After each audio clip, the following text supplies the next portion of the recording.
ಹರಿ ಓಂ ಶ್ರೀ ಗುರುಭ್ಯೋ ಓಂ ಶ್ರೀ ಸದ್ಗುರು ಸಿಂಹಪ್ರಭು ದೇವಾಯ ನಮಃ. ಎಲ್ಲ ಆತ್ಮ ಜ್ಯೋತಿಗಳಿಗೂ ಸಾಷ್ಟಾಂಗ ಪ್ರಣಾಮಗಳು. ಹಾಗೂ ಭಗವತ್ಪಾದ ಶಂಕರಾಚಾರ್ಯ ವೇದಾಂತ ಅಧ್ಯಯನ ವೃತ್ತಕ್ಕೆ ತಮ್ಮೆಲ್ಲರಿಗೂ ಆದರದ ಸ್ವಾಗತ. ನಾವು ಅಪರೋಕ್ಷಾನುಭೂತಿಯ ಮನನವನ್ನ ಮುಂದುವರ್ಸೋಣ. 38-39ನೇ ಶ್ಲೋಕದವರೆಗೂ ಸಹ ನಾವು ನೋಡಿದ್ವಿ. ಈಗ 39ರಿಂದ ನಾವು ಮತ್ತೆ ಪ್ರಾರಂಭಿಸೋಣ. 39ನೇ ಶ್ಲೋಕ ಏನ್ ಹೇಳುತ್ತೆ ಅಂತ ನೋಡೋಣ. ಮೊದಲಿಗೆ ಇದುವರೆಗೂ ಹೇಗೆ ಅಸದ್ರೂಪವಾದಂತಹ ಈ ಸ್ಥೂಲ ದೇಹ ಸದ್ರೂಪವಾದಂತಹ ಆತ್ಮನಿಂದ ಭಿನ್ನವಾದದ್ದು, ಅದು ಹೇಗೆ ಒಂದೇ ಆಗೋಕ್ಕೆ ಸಾಧ್ಯ, ಎಲ್ಲ ಬೇರೆ ಬೇರೆ ಅನ್ನೋದನ್ನ ತಿಳಿಸ್ಕೊಟ್ರು. ಈಗ ಏನ್ ಹೇಳ್ತಿದ್ರೆ, ಸೂಕ್ಷ್ಮ ಶರೀರವೂ ಸಹ ಅಸದ್ರೂಪೆ, ಅದು ಸದ್ರೂಪವಾದ ಆತ್ಮ ಆಗೋಕ್ಕೆ ಸಾಧ್ಯ ಇಲ್ಲ ಅನ್ನೋದನ್ನ ತಿಳಿಸ್ಕೊಡ್ತಾ ಇದ್ದಾರೆ.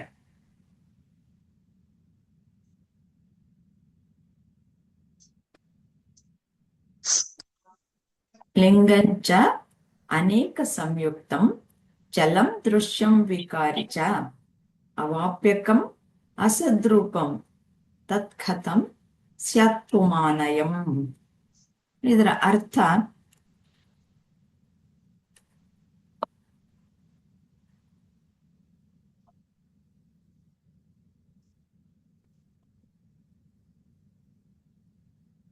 ಸೂಕ್ಷ್ಮ ದೇಹವು ಸಹ ಅನೇಕ ಭಾಗಗಳನ್ನು ಒಳಗೊಂಡಿದೆ ಮತ್ತು ಅಸ್ಥಿರವಾಗಿದೆ.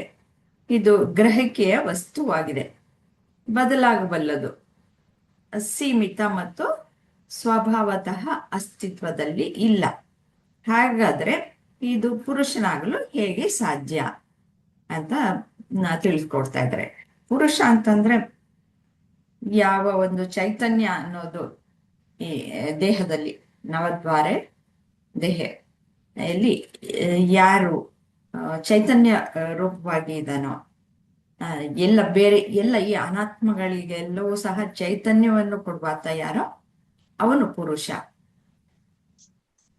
ತನ್ನ ಸ್ವಂತ ಚೈತನ್ಯ ಇಲ್ಲದೆ ಇವ ಪುರುಷನ ಮೇಲೆ ಅವಲಂಬಿತವಾಗಿರುವಂತಹದ್ದು ಈ ಶರೀರಗಳು, ಸ್ಥೂಲ ಶರೀರ ಮತ್ತೆ ಸೂಕ್ಷ್ಮ ಶರೀರ. ಸ್ಥೂಲ ಶರೀರವನ್ನ ತಿಳಿಸ್ಕೊಟ್ರು. ಈಗ ಸೂಕ್ಷ್ಮ ಶರೀರವನ್ನ ಸಹ ಅಲ್ಲ ಅಂತ ಹೇಳ್ತಾ ಇದ್ದಾರೆ.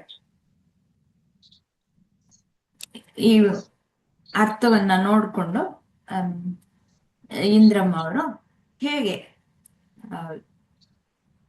ಈ ಸೂಕ್ಷ್ಮ ಶರೀರ ಪುರುಷ ಆಗೋಕ್ಕೆ ಸಾಧ್ಯ ಇಲ್ಲ ಅನ್ನೋದನ್ನ ಹೇಳಿದ್ದಾರೆ ಅನ್ನೋದನ್ನ ಹೇಳಿ, ಮತ್ತೆ ಈ ಸೂಕ್ಷ್ಮ ಶರೀರದಲ್ಲಿ ಏನೇನಿದೆ ಅದನ್ನು ಸಹ ಹೇಳಿ, ಹೇಗೆ ಅದು ಸದ್ರೂಪವಾದ ಆತ್ಮ ಆಗೋಕ್ಕೆ ಸಾಧ್ಯ ಇಲ್ಲ ಇಲ್ಲೆಲ್ಲ ವಿವರಿಸಿದರೆ, ಅಂದ್ರೆ ಸಂಕ್ಷಿಪ್ತವಾಗಿ ಕೊಟ್ಟಿದ್ದಾರೆ, ಅದನ್ನ ವಿಸ್ತಾರವಾಗಿ ನೀವು ಹೇಳಿ. ಅಂದ್ರೆ ಸೂಕ್ಷ್ಮ ದೇಹವು ಸಹ ಅನೇಕ ಭಾಗಗಳನ್ನು ಒಳಗೊಂಡಿದೆ. ಅಂದ್ರೆ ಸ್ಥೂಲ ಶರೀರ ನಾವು ಪಂಚಕೋಶಗಳನ್ನು ಹೇಗೆ ಇದು ಮಾಡ್ಕೊಂಡಿದೀವಿ ಅದೇ ರೀತಿ ನಾವು ಅರ್ಥೈಸ್ಕೊಂತ ಬಂದ್ರೆ, ಸ್ಥೂಲ ಶರೀರಕ್ಕೆ ಹೇಗೆ ಕೈ ಕಾಲು ಅಂಗಾಂಗಗಳು ಇವೆ, ಅದೇ ತರಹ ಸೂಕ್ಷ್ಮ ದೇಹಕ್ಕೂ ಕೂಡ ಇದನ್ನ ಒಳಗೊಂಡಿದೆ ಅಂತ ಅರ್ಥೈಸ್ಕೋಬೇಕ ಮೇಡಮ್? ಮತ್ತೆ ಇದು ಅಸ್ಥಿರವಾಗಿದೆ, ಯಾಕೆಂದ್ರೆ ಸೂಕ್ಷ್ಮ ಶರೀರ ಇರೋದು ಇದೆ, ಮತ್ತೆ ಅದು ಏನೇನು ಒಳಗೊಂಡಿದೆ ಅನ್ನೋದನ್ನು ಹೇಳಿ. ಪಂಚ ಜ್ಞಾನೇಂದ್ರಿಯಗಳು, ಪಂಚ ಕರ್ಮೇಂದ್ರಿಯಗಳು, ಪಂಚ ಪ್ರಾಣಗಳು, ಮತ್ತೆ ಏನು ಅಂತಃಕರಣ. ಅದನ್ನ 4 ಬೇಕಾದ್ರೆ ಹೇಳ್ಬೋದು ನೀವು, 2 ಮನಸ್ಸು ಬುದ್ಧಿ ಅಂತ ಹೇಳಿ 17 ಅಂತ ಬಿಟ್ಟು ಹೇಳ್ಬೋದು. 19 ಅಂತ ಹೇಳಿದಾಗ ಚಿತ್ತ ಅಹಂಕಾರವನ್ನು ಸೇರಿಸ್ಕೊಡ್ಬೇಕು. ಇಲ್ಲಿ 17 ಒಂದ್ ಕಡೆ ಕೊಟ್ಟಿದ್ದಾರೆ, 19 ಒಂದ್ ಕಡೆ ಕೊಟ್ಟಿದ್ದಾರೆ ಅಂತ ನೀವು ಕನ್ಫ್ಯೂಸ್ ಮಾಡ್ಕೊಳ್ಳೋ ಹಾಗಿಲ್ಲ. ಮನಸ್ಸು ಬುದ್ಧಿಯಲ್ಲೇ ಸೇರ್ಕೊಂಡಿರುತ್ತೆ ಚಿತ್ತ ಅಹಂಕಾರ, ಅದಕ್ಕೋಸ್ಕರ ಅನೇಕ ಕಡೆ ಅದನ್ನ ಸಪ್ರೇಟ್ ಆಗಿ ಹೇಳಿರಲ್ಲ, ಅಥವಾ ಅಂತಃಕರಣ ಅಂತ ಒಂದೇ ಹೇಳ್ಬಿಟ್ಟಿರ್ತಾರೆ. ಯಾವಾಗ್ಲೂ ಅಧ್ಯಾತ್ಮವನ್ನ ಯಾರ್ಯಾರು ವೇದಾಂತವನ್ನ ಅಭ್ಯಾಸ ಹ್ಮ್ ಮಾಡ್ತೀವೋ ಹ್ಮ್ ಅವರೆಲ್ರಿಗೂ ಇದು ಸ್ಪಷ್ಟತೆ ಅನ್ನೋದು ಇರ್ಬೇಕು. ಹ್ಮ್ ಹೀಗೆ ಈ ಎಲ್ಲ ಅನೇಕವಾದ ಭಾಗಗಳನ್ನ ಒಳಗೊಂಡಿದೆ. ಹ್ಮ್ ಆಮೇಲೆ ಅದು ಅಸ್ಥಿರವಾಗಿದೆ. ಅದು ಅದು ಹೇಗೆ ಅಸ್ಥಿರ? ಅಸ್ಥಿರವಾಗಿದೆ. ಆ, ಇದು ಗ್ರಹಿಕೆಯನ್ನು ಕೂಡ ಹೊಂದಿದೆ. ವಿಕಾರಿ ಬದಲಾಗಬಲ್ಲದ್ದು. ಇದು ಸೂಕ್ಷ್ಮ ಶರೀರ. ಒಂದೊಂದಾಗೆ ತೆಗೆದುಕೊಳ್ಳಿ. ಅಸ್ಥಿರವಾಗಿದೆ ಹಾ ಅನ್ನೋದಕ್ಕೆ ಹೇಗೆ ಅದು ಅಂದ್ರೆ ಅಸ್ಥಿರ? ಸೂಕ್ಷ್ಮ ಶರೀರ ಅನ್ನೋದು ಅಸ್ಥಿರವಾಗೇ ಇದೆ. ಯಾಕೆಂದ್ರೆ ದೇಹನೇ ಒಂದು ಸ್ಥೂಲ ಶರೀರನೇ ಒಂದು ಶಾಶ್ವತ ಅಲ್ಲ. ಆಗಿದ್ದಾಗ ಈ ಒಂದು ಸೂಕ್ಷ್ಮ ಶರೀರ ಕೂಡ ಒಂದು ಅಸ್ಥಿರವಾಗಿದೆ ಅಂತ ನನ್ನ ಅನಿಸಿಕೆ ಮೇಡಮ್. ಮತ್ತೆ ಇದೊಂದು ಯಾವುದೇ ರೀತಿಯಲ್ಲಿ ಸ್ಥಿರವಾಗಿ ಇರೋದೇ ಇಲ್ಲ. ಆತ್ಮ ಒಂದೇ ಸ್ಥಿರ ಅಂತ ನಮ್ಗೆ ಗೊತ್ತಿದೆ, ಅದು ಅರಿವಿದೆ. ಈ ಸೂಕ್ಷ್ಮ ಶರೀರ ಇದೆ ಅಂತ ಕೂಡ ನಮಗೆ ನಾನು ಸಾಕ್ಷಿಯಾಗಿ ನಿಂತಾಗ ನನ್ಗೆ ಇದು ಕಾಣಿಸೋದಿಲ್ಲ. ಅಸ್ಥಿರವಾಗಿ ಇದು ಬದಲಾವಣೆ ಆಗ್ತಾನೆ ಇರ್ತದೆ. ಸೂಕ್ಷ್ಮ ಇಲ್ಲ, ನಂಗೆ ಅಷ್ಟೊಂದು ಇದೇ ಆಗಿಲ್ಲ ಮೇಡಮ್. ಇದು ಸಾರಿ. ಹೇಳಿ, ಗೊತ್ತಿರೋ ಅಷ್ಟು ಹೇಳಿ, ಮುಂದಕ್ಕೆ ಹೋಗಿ. ಹಾ ಇಲ್ಲ, ನೀವ್ ಹೇಳಿ ಮೇಡಮ್. ಅಕಸ್ಮಾತ್ ತಪ್ಪಾಗಿ ಹೇಳ್ತೀನಿ ನಾನು. ಇನ್ನು ಲಕ್ಷ್ಮಿ ಅವರು ಇದ್ದಾರೆ. ಹಾ, ಲಕ್ಷ್ಮಿ ಅವ್ರಿಗೆ ಕೇಳಿ. ಲಕ್ಷ್ಮಿ ಅವರ ಮುಂದುವರಿಸ್ತೀರಾ?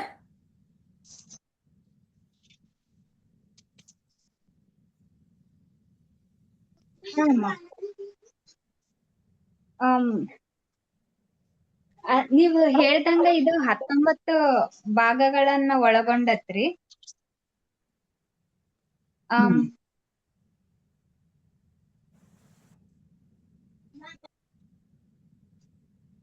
ಅಸ್ಥಿರವಾಗೈತಿ ಅಂತಂದ್ ಹೇಳಿದ್ರೆ ಸ್ಥಿರ ಇಲ್ಲ ಅಮ್ಮ ಅದಕ್ಕ.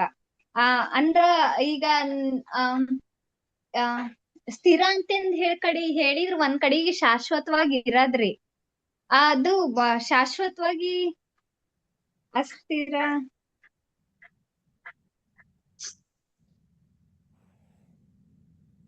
ಹ್ಞೂ ಅಮ್ಮ, ಅದಕ್ಕ ಆ ಸ್ಥಿರತೆ ಇರಂಗಿಲ್ಲ. ಅದಕ್ಕೊಂದು ಆ ಸ್ವಭಾವನು ಇಲ್ಲ.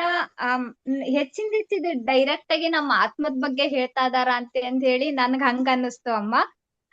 ಆತ್ಮಕ್ ಯಾವಾಗ್ಲೂನು ಸ್ಥಿರತೆ ಇರಂಗಿಲ್ಲ. ಅದು ಸೂಕ್ಷ್ಮ ದೇಹದೊಳಗ ಅನೇಕ ಭಾಗಗಳನ್ನ ಒಳಗೊಂಡತ್ರಿ. ಈಗ ಹೆಂಗ ನಾವು ಒಳಗಡೆ ಆತ್ಮದಿಂದ ಹೊರಗ್ ಆತ್ಮ ಅಂತ ಹೇಳಿ ನಮ್ಗ ಹೆಚ್ಚಿನ ಹೆಚ್ಚು ಇತ್ತಿತ್ಲಾಗ ಅರಿವು ಬರ್ತಾ ಐತಮ್ಮ. ಅದಕ್ಕಿಂತ ನಾವು ಕಣ್ಣು, ಈಗ ಅದ ಆತ್ಮ ಅನ್ನೋದು ಒಳಗಡೆ ಇದ್ರೂನು ಕಣ್ಣು, ಕಿವಿ, ಮೂಗು, ಬಾಯಿ, ಪಂಚೇಂದ್ರಿಯಗಳಿಂದ ಅದು ಎಲ್ಲಾ ತಿಳ್ಕೊಂತೈತ್ರಿ. ಹೆಂಗಂತಂದ್ ಹೇಳಿ ಒಂದ್ ಚೈತನ್ಯ ರೀ. ಅದ ಆತ್ಮನ ನಮ್ಗೆಲ್ಲಾ ಶಕ್ತಿ ಕೊಡೋದು. ಅದ ಆತ್ಮನ ನಮ್ಗೆಲ್ಲಾ ಏನು ಕೇಳ್ತೇವಿ, ಏನ್ ಮಾತಾಡ್ತೇವಿ, ಅದಕ್ಕೆಲ್ಲಾ ಒಂದ್ ಜೀವ ತುಂಬದ ಆತ್ಮಶಕ್ತಿ ರೀ. ಅದು ಸ್ಥಿರವಾಗಿ ಇರಂಗಿಲ್ಲ ಅಮ್ಮ. ಆದ್ರದ್ದು ಬರೇ ಕೇಳ್ತತಿ ಅಂತ ಅಲ್ಲ, ಅದ್ ಬದಲಾಗ್ತಾ ಇರ್ತೈತ್ರಿ. ಅದ್ರದ್ದು ಸ್ವಭಾವ ಸೀಮಿತ ಇರಂಗಿಲ್ಲ ಅಂತಂದ್ ಹೇಳಿ ಅಂತವ್ರು ಪುರುಷ ಆಗಕ್ ಹೆಂಗ್ ಸಾಧ್ಯ ಅಂತಂದ್ ಹೇಳಿ ಕೇಳ್ಯಾರ್ರಿ. ಈಗ ನಾವು ಇಲ್ಲಿ ಪುರುಷ ಅಂತ ಹೇಳಿದ್ರ ಬರೇ ಹೆಣ್ಣು ಗಂಡು ಅಂತಂದ್ ಹೇಳಿ ನೋಡ್ಲಾರ್ದನ ಪುರುಷ ಅಂತಂದ್ ಹೇಳಿರ್ ಒಂದು ಈಗ ದೇಹದ ರೂಪದೊಳಗ್ ನೋಡಿದ್ರಿ ಬರೇ ಹೆಣ್ಣು ಗಂಡು ಅಂತಂದ್ ಬರ್ತದ್ರಿ. ಚೈತನ್ಯ ಆತ್ಮ, ಒಂದು ಚೈತನ್ಯ ಇರೋದಕ್ಕ ಪುರುಷ ಅಂತಂದ್ ಹೇಳ್ತಾರ ಅಂತಂದ್ ಹೇಳಿ ನನ್ಗ್ ಹಂಗ ಅನಿಸ್ತು ಅಮ್ಮ. ಅದ್ ಹೆಂಗ ಈಗ ಆತ್ಮನ ಆಗಕ್ ಹೆಂಗ್ ಸಾಧ್ಯ ಐತಿ ಅಂತಂದ್ ಹೇಳಿ ಕೇಳ್ಯಾರ ಅಂತ ನನಗ್ ಹಂಗ ಅನಿಸ್ತಮ್ಮ. ಪೂರ್ಣ ಅಷ್ಟೊಂದ್ ಗೊತ್ತಿಲ್ರಿ. ಸುಮಾರಾಗಿ ಅದೇ ಹೇಳಿದ್ರ. ಹೇಗೆ ಅನೇಕ ಭಾಗಗಳನ್ನು ಒಳಗೊಂಡಿದೆ ಅಂತ ಹೀಗೆ ಹೇಳಿದ್ದಾಯ್ತು. 19 ಭಾಗಗಳನ್ನ ಒಳಗೊಂಡಿದೆ ಅಂತ. ಹಾಗೆ ಆತ್ಮನಿಗೆ ಅಂತ ಭಾಗಗಳು ಯಾವುವು ಇಲ್ಲ. ಆದ್ರಿಂದ ಇದು ಆತ್ಮ ಆಗೋಕೆ ಸಾಧ್ಯ ಇಲ್ಲ. ಮತ್ತೆ ಇದನ್ನ ಲಿಂಗ ಶರೀರ ಅಂತ ಹೇಳಿದ್ದಾರೆ. ಲಿಂಗ ಶರೀರ ಅಂತಂದ್ರೆ ಏನು ಅಂತಂದ್ರೆ ಆತ್ಮನನ್ನ ಗುರುತಿಸೋದಕ್ಕೆ ಉಪಯೋಗಿಸುವಂತ ಶರೀರ. ಆತ್ಮನನ್ನು ಗುರುತಿಸ್ಬೇಕಾದ್ರೆ ಅದು ಅಲ್ಲ ಅಂತ, ಇದಲ್ಲ ಅಂತ ಹೇಳಿ ಅದನ್ನ ತೆಗ್ದು ಹಾಕ್ಬಿಟ್ಟು ಮಿಕ್ಕಿದ್ದು ಅಂತ ಹೇಳ್ಬೇಕಾಗತ್ತೆ ಅಲ್ವಾ? ಯಾಕೆಂದ್ರೆ ಆತ್ಮನನ್ನ ನಾವು ನೇರವಾಗಿ ಗುರುತಿಸೋದಕ್ಕೆ ಸಾಧ್ಯ ಇಲ್ಲದೆ ಇರೋದ್ರಿಂದ ನಮ್ಮ ಇಂದ್ರಿಯಗಳಿಗೆ ಗೋಚರ ಆಗೋಲ್ಲ. ಅದಕ್ಕೆ ಏನ್ ಮಾಡೋದು? ಗೋಚರ ಯಾವ್ದಾಗುತ್ತೆ? ಸ್ಥೂಲ ಶರೀರ ಆಗೋದು, ಅದೆಲ್ಲ ಹೇಳಿ ಆಯ್ತು. ಈಗ ಸೂಕ್ಷ್ಮ ಶರೀರನು ಸಹ ನಮ್ಗೆ ಈ ತರ ಭಾಗಗಳು ಇದೆ. ನಮ್ಗೆ ಪ್ರಾಣ ಅನ್ನೋದು ಗೊತ್ತಾಗತ್ತೆ ಅಲ್ವಾ? ಪ್ರಾಣ ಶಕ್ತಿ ಇದೆ ಅನ್ನೋದು ಗೊತ್ತಾಗುತ್ತೆ, ಮನಸ್ಸು ಗೊತ್ತಾಗುತ್ತೆ, ಬುದ್ಧಿ ಎಲ್ಲ ಗೊತ್ತಾಗುತ್ತೆ. ಹಾಗಿರೋದ್ರಿಂದ ಯಾವ್ದು ನಮಗೆ ಅರಿವಿಗೆ ಬರುತ್ತೋ, ನಮ್ಮ ಗ್ರಹಿಕೆಗೆ ಯಾವುದು ಬರುತ್ತೋ ಅದು ವಸ್ತುನೇ ಹೊರತು ಅದು ಆತ್ಮ ಆಗೋಕ್ಕೆ ಸಾಧ್ಯ ಇಲ್ಲ. ಹಾಗೆ ಆತ್ಮ ಈ ವಸ್ತುವಿನ ತರ ವಿಷಯ ಆಗೋಕ್ಕೆ ಸಾಧ್ಯ ಇಲ್ಲ. ಆತ್ಮ ಯಾವಾಗ್ಲೂ ವಿಷಯಿ, ಎಲ್ಲವನ್ನು ಗ್ರಹಿಸುವುದು, ಅರಿವಿನ ಸ್ವರೂಪ. ಅದು ಯಾವಾಗ್ಲೂ ಸ್ಥಿರವಾಗಿರುವಂತಹದ್ದು. ಇದೆಲ್ಲ ಅದರ ಮೇಲೆ ಅವಲಂಬಿತವಾಗಿರುವಂತಹದ್ದು. ಮತ್ತೆ ಬದಲಾಗುತ್ತೆ ಅಲ್ವಾ? ನಮ್ಮ ಪ್ರಾಣಶಕ್ತಿ ಅನ್ನೋದು ಏರುಪೇರು ಆಗ್ತಾ ಇರುತ್ತೆ, ಬದಲಾವಣೆ ಆಗ್ತಾ ಇರುತ್ತೆ, ನಾವೆಲ್ಲ ಗಮನಿಸ್ತಾ ಇರ್ತೀವಿ.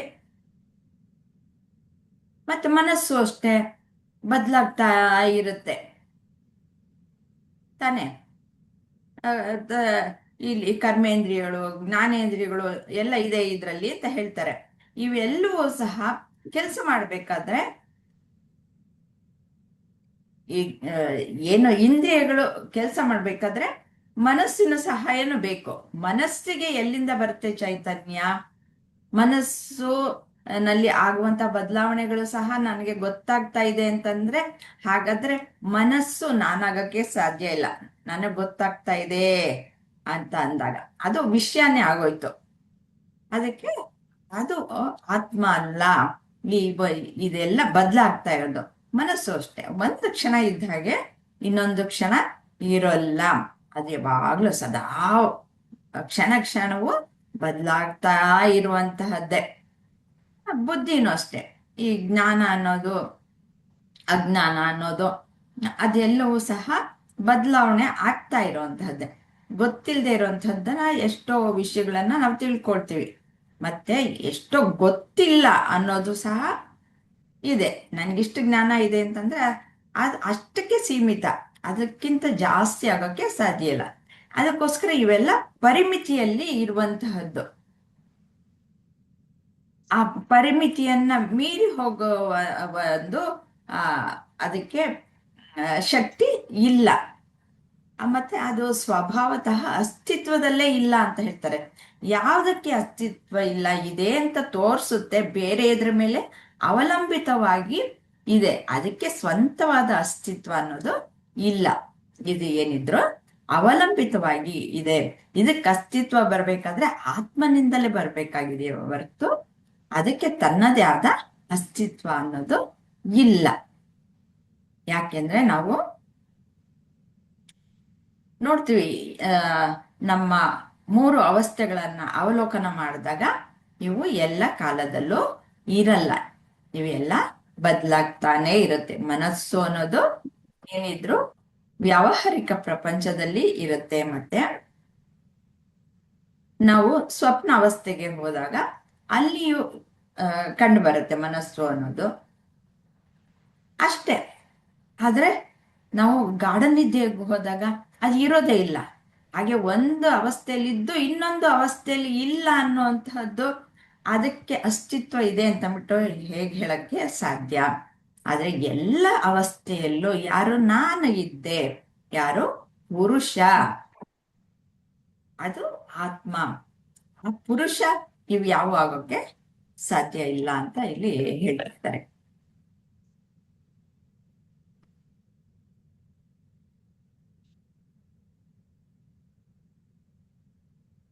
ಏವಂ ದೇಹದ್ವಯಾದನ್ಯ ಆತ್ಮ ಪುರುಷ ಈಶ್ವರಃ ಸರ್ವಾತ್ಮ ಸರ್ವರೂಪಶ್ಚ ಸರ್ವಾತೀತೋಹಂ ಅವ್ಯಯಃ.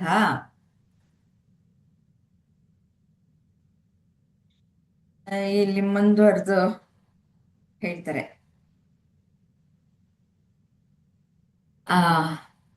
ಅಹಂಕಾರದ ಆಧಾರವಾದ ಅಚಲ ಆತ್ಮವು ಈ ಎರಡು ದೇಹಗಳಿಗಿಂತ ಭಿನ್ನವಾಗಿದೆ. ಮತ್ತು ಪುರುಷ, ಈಶ್ವರ, ಎಲ್ಲರ ಆತ್ಮ, ಅದು ಪ್ರತಿಯೊಂದು ರೂಪದಲ್ಲೂ ಇದೆ ಮತ್ತು ಅವೆಲ್ಲವನ್ನು ಮೀರಿದೆ ಅಂತ. ಪ್ರತಿಯೊಂದು ರೂಪದಲ್ಲೂ ಇದೆ ಅಂತ ಹೇಳ್ತಾರೆ, ಮತ್ತೆ ಎಲ್ಲವನ್ನು ಮೀರಿದೆ ಅಂತಾನು ಹೇಳ್ತಾರೆ.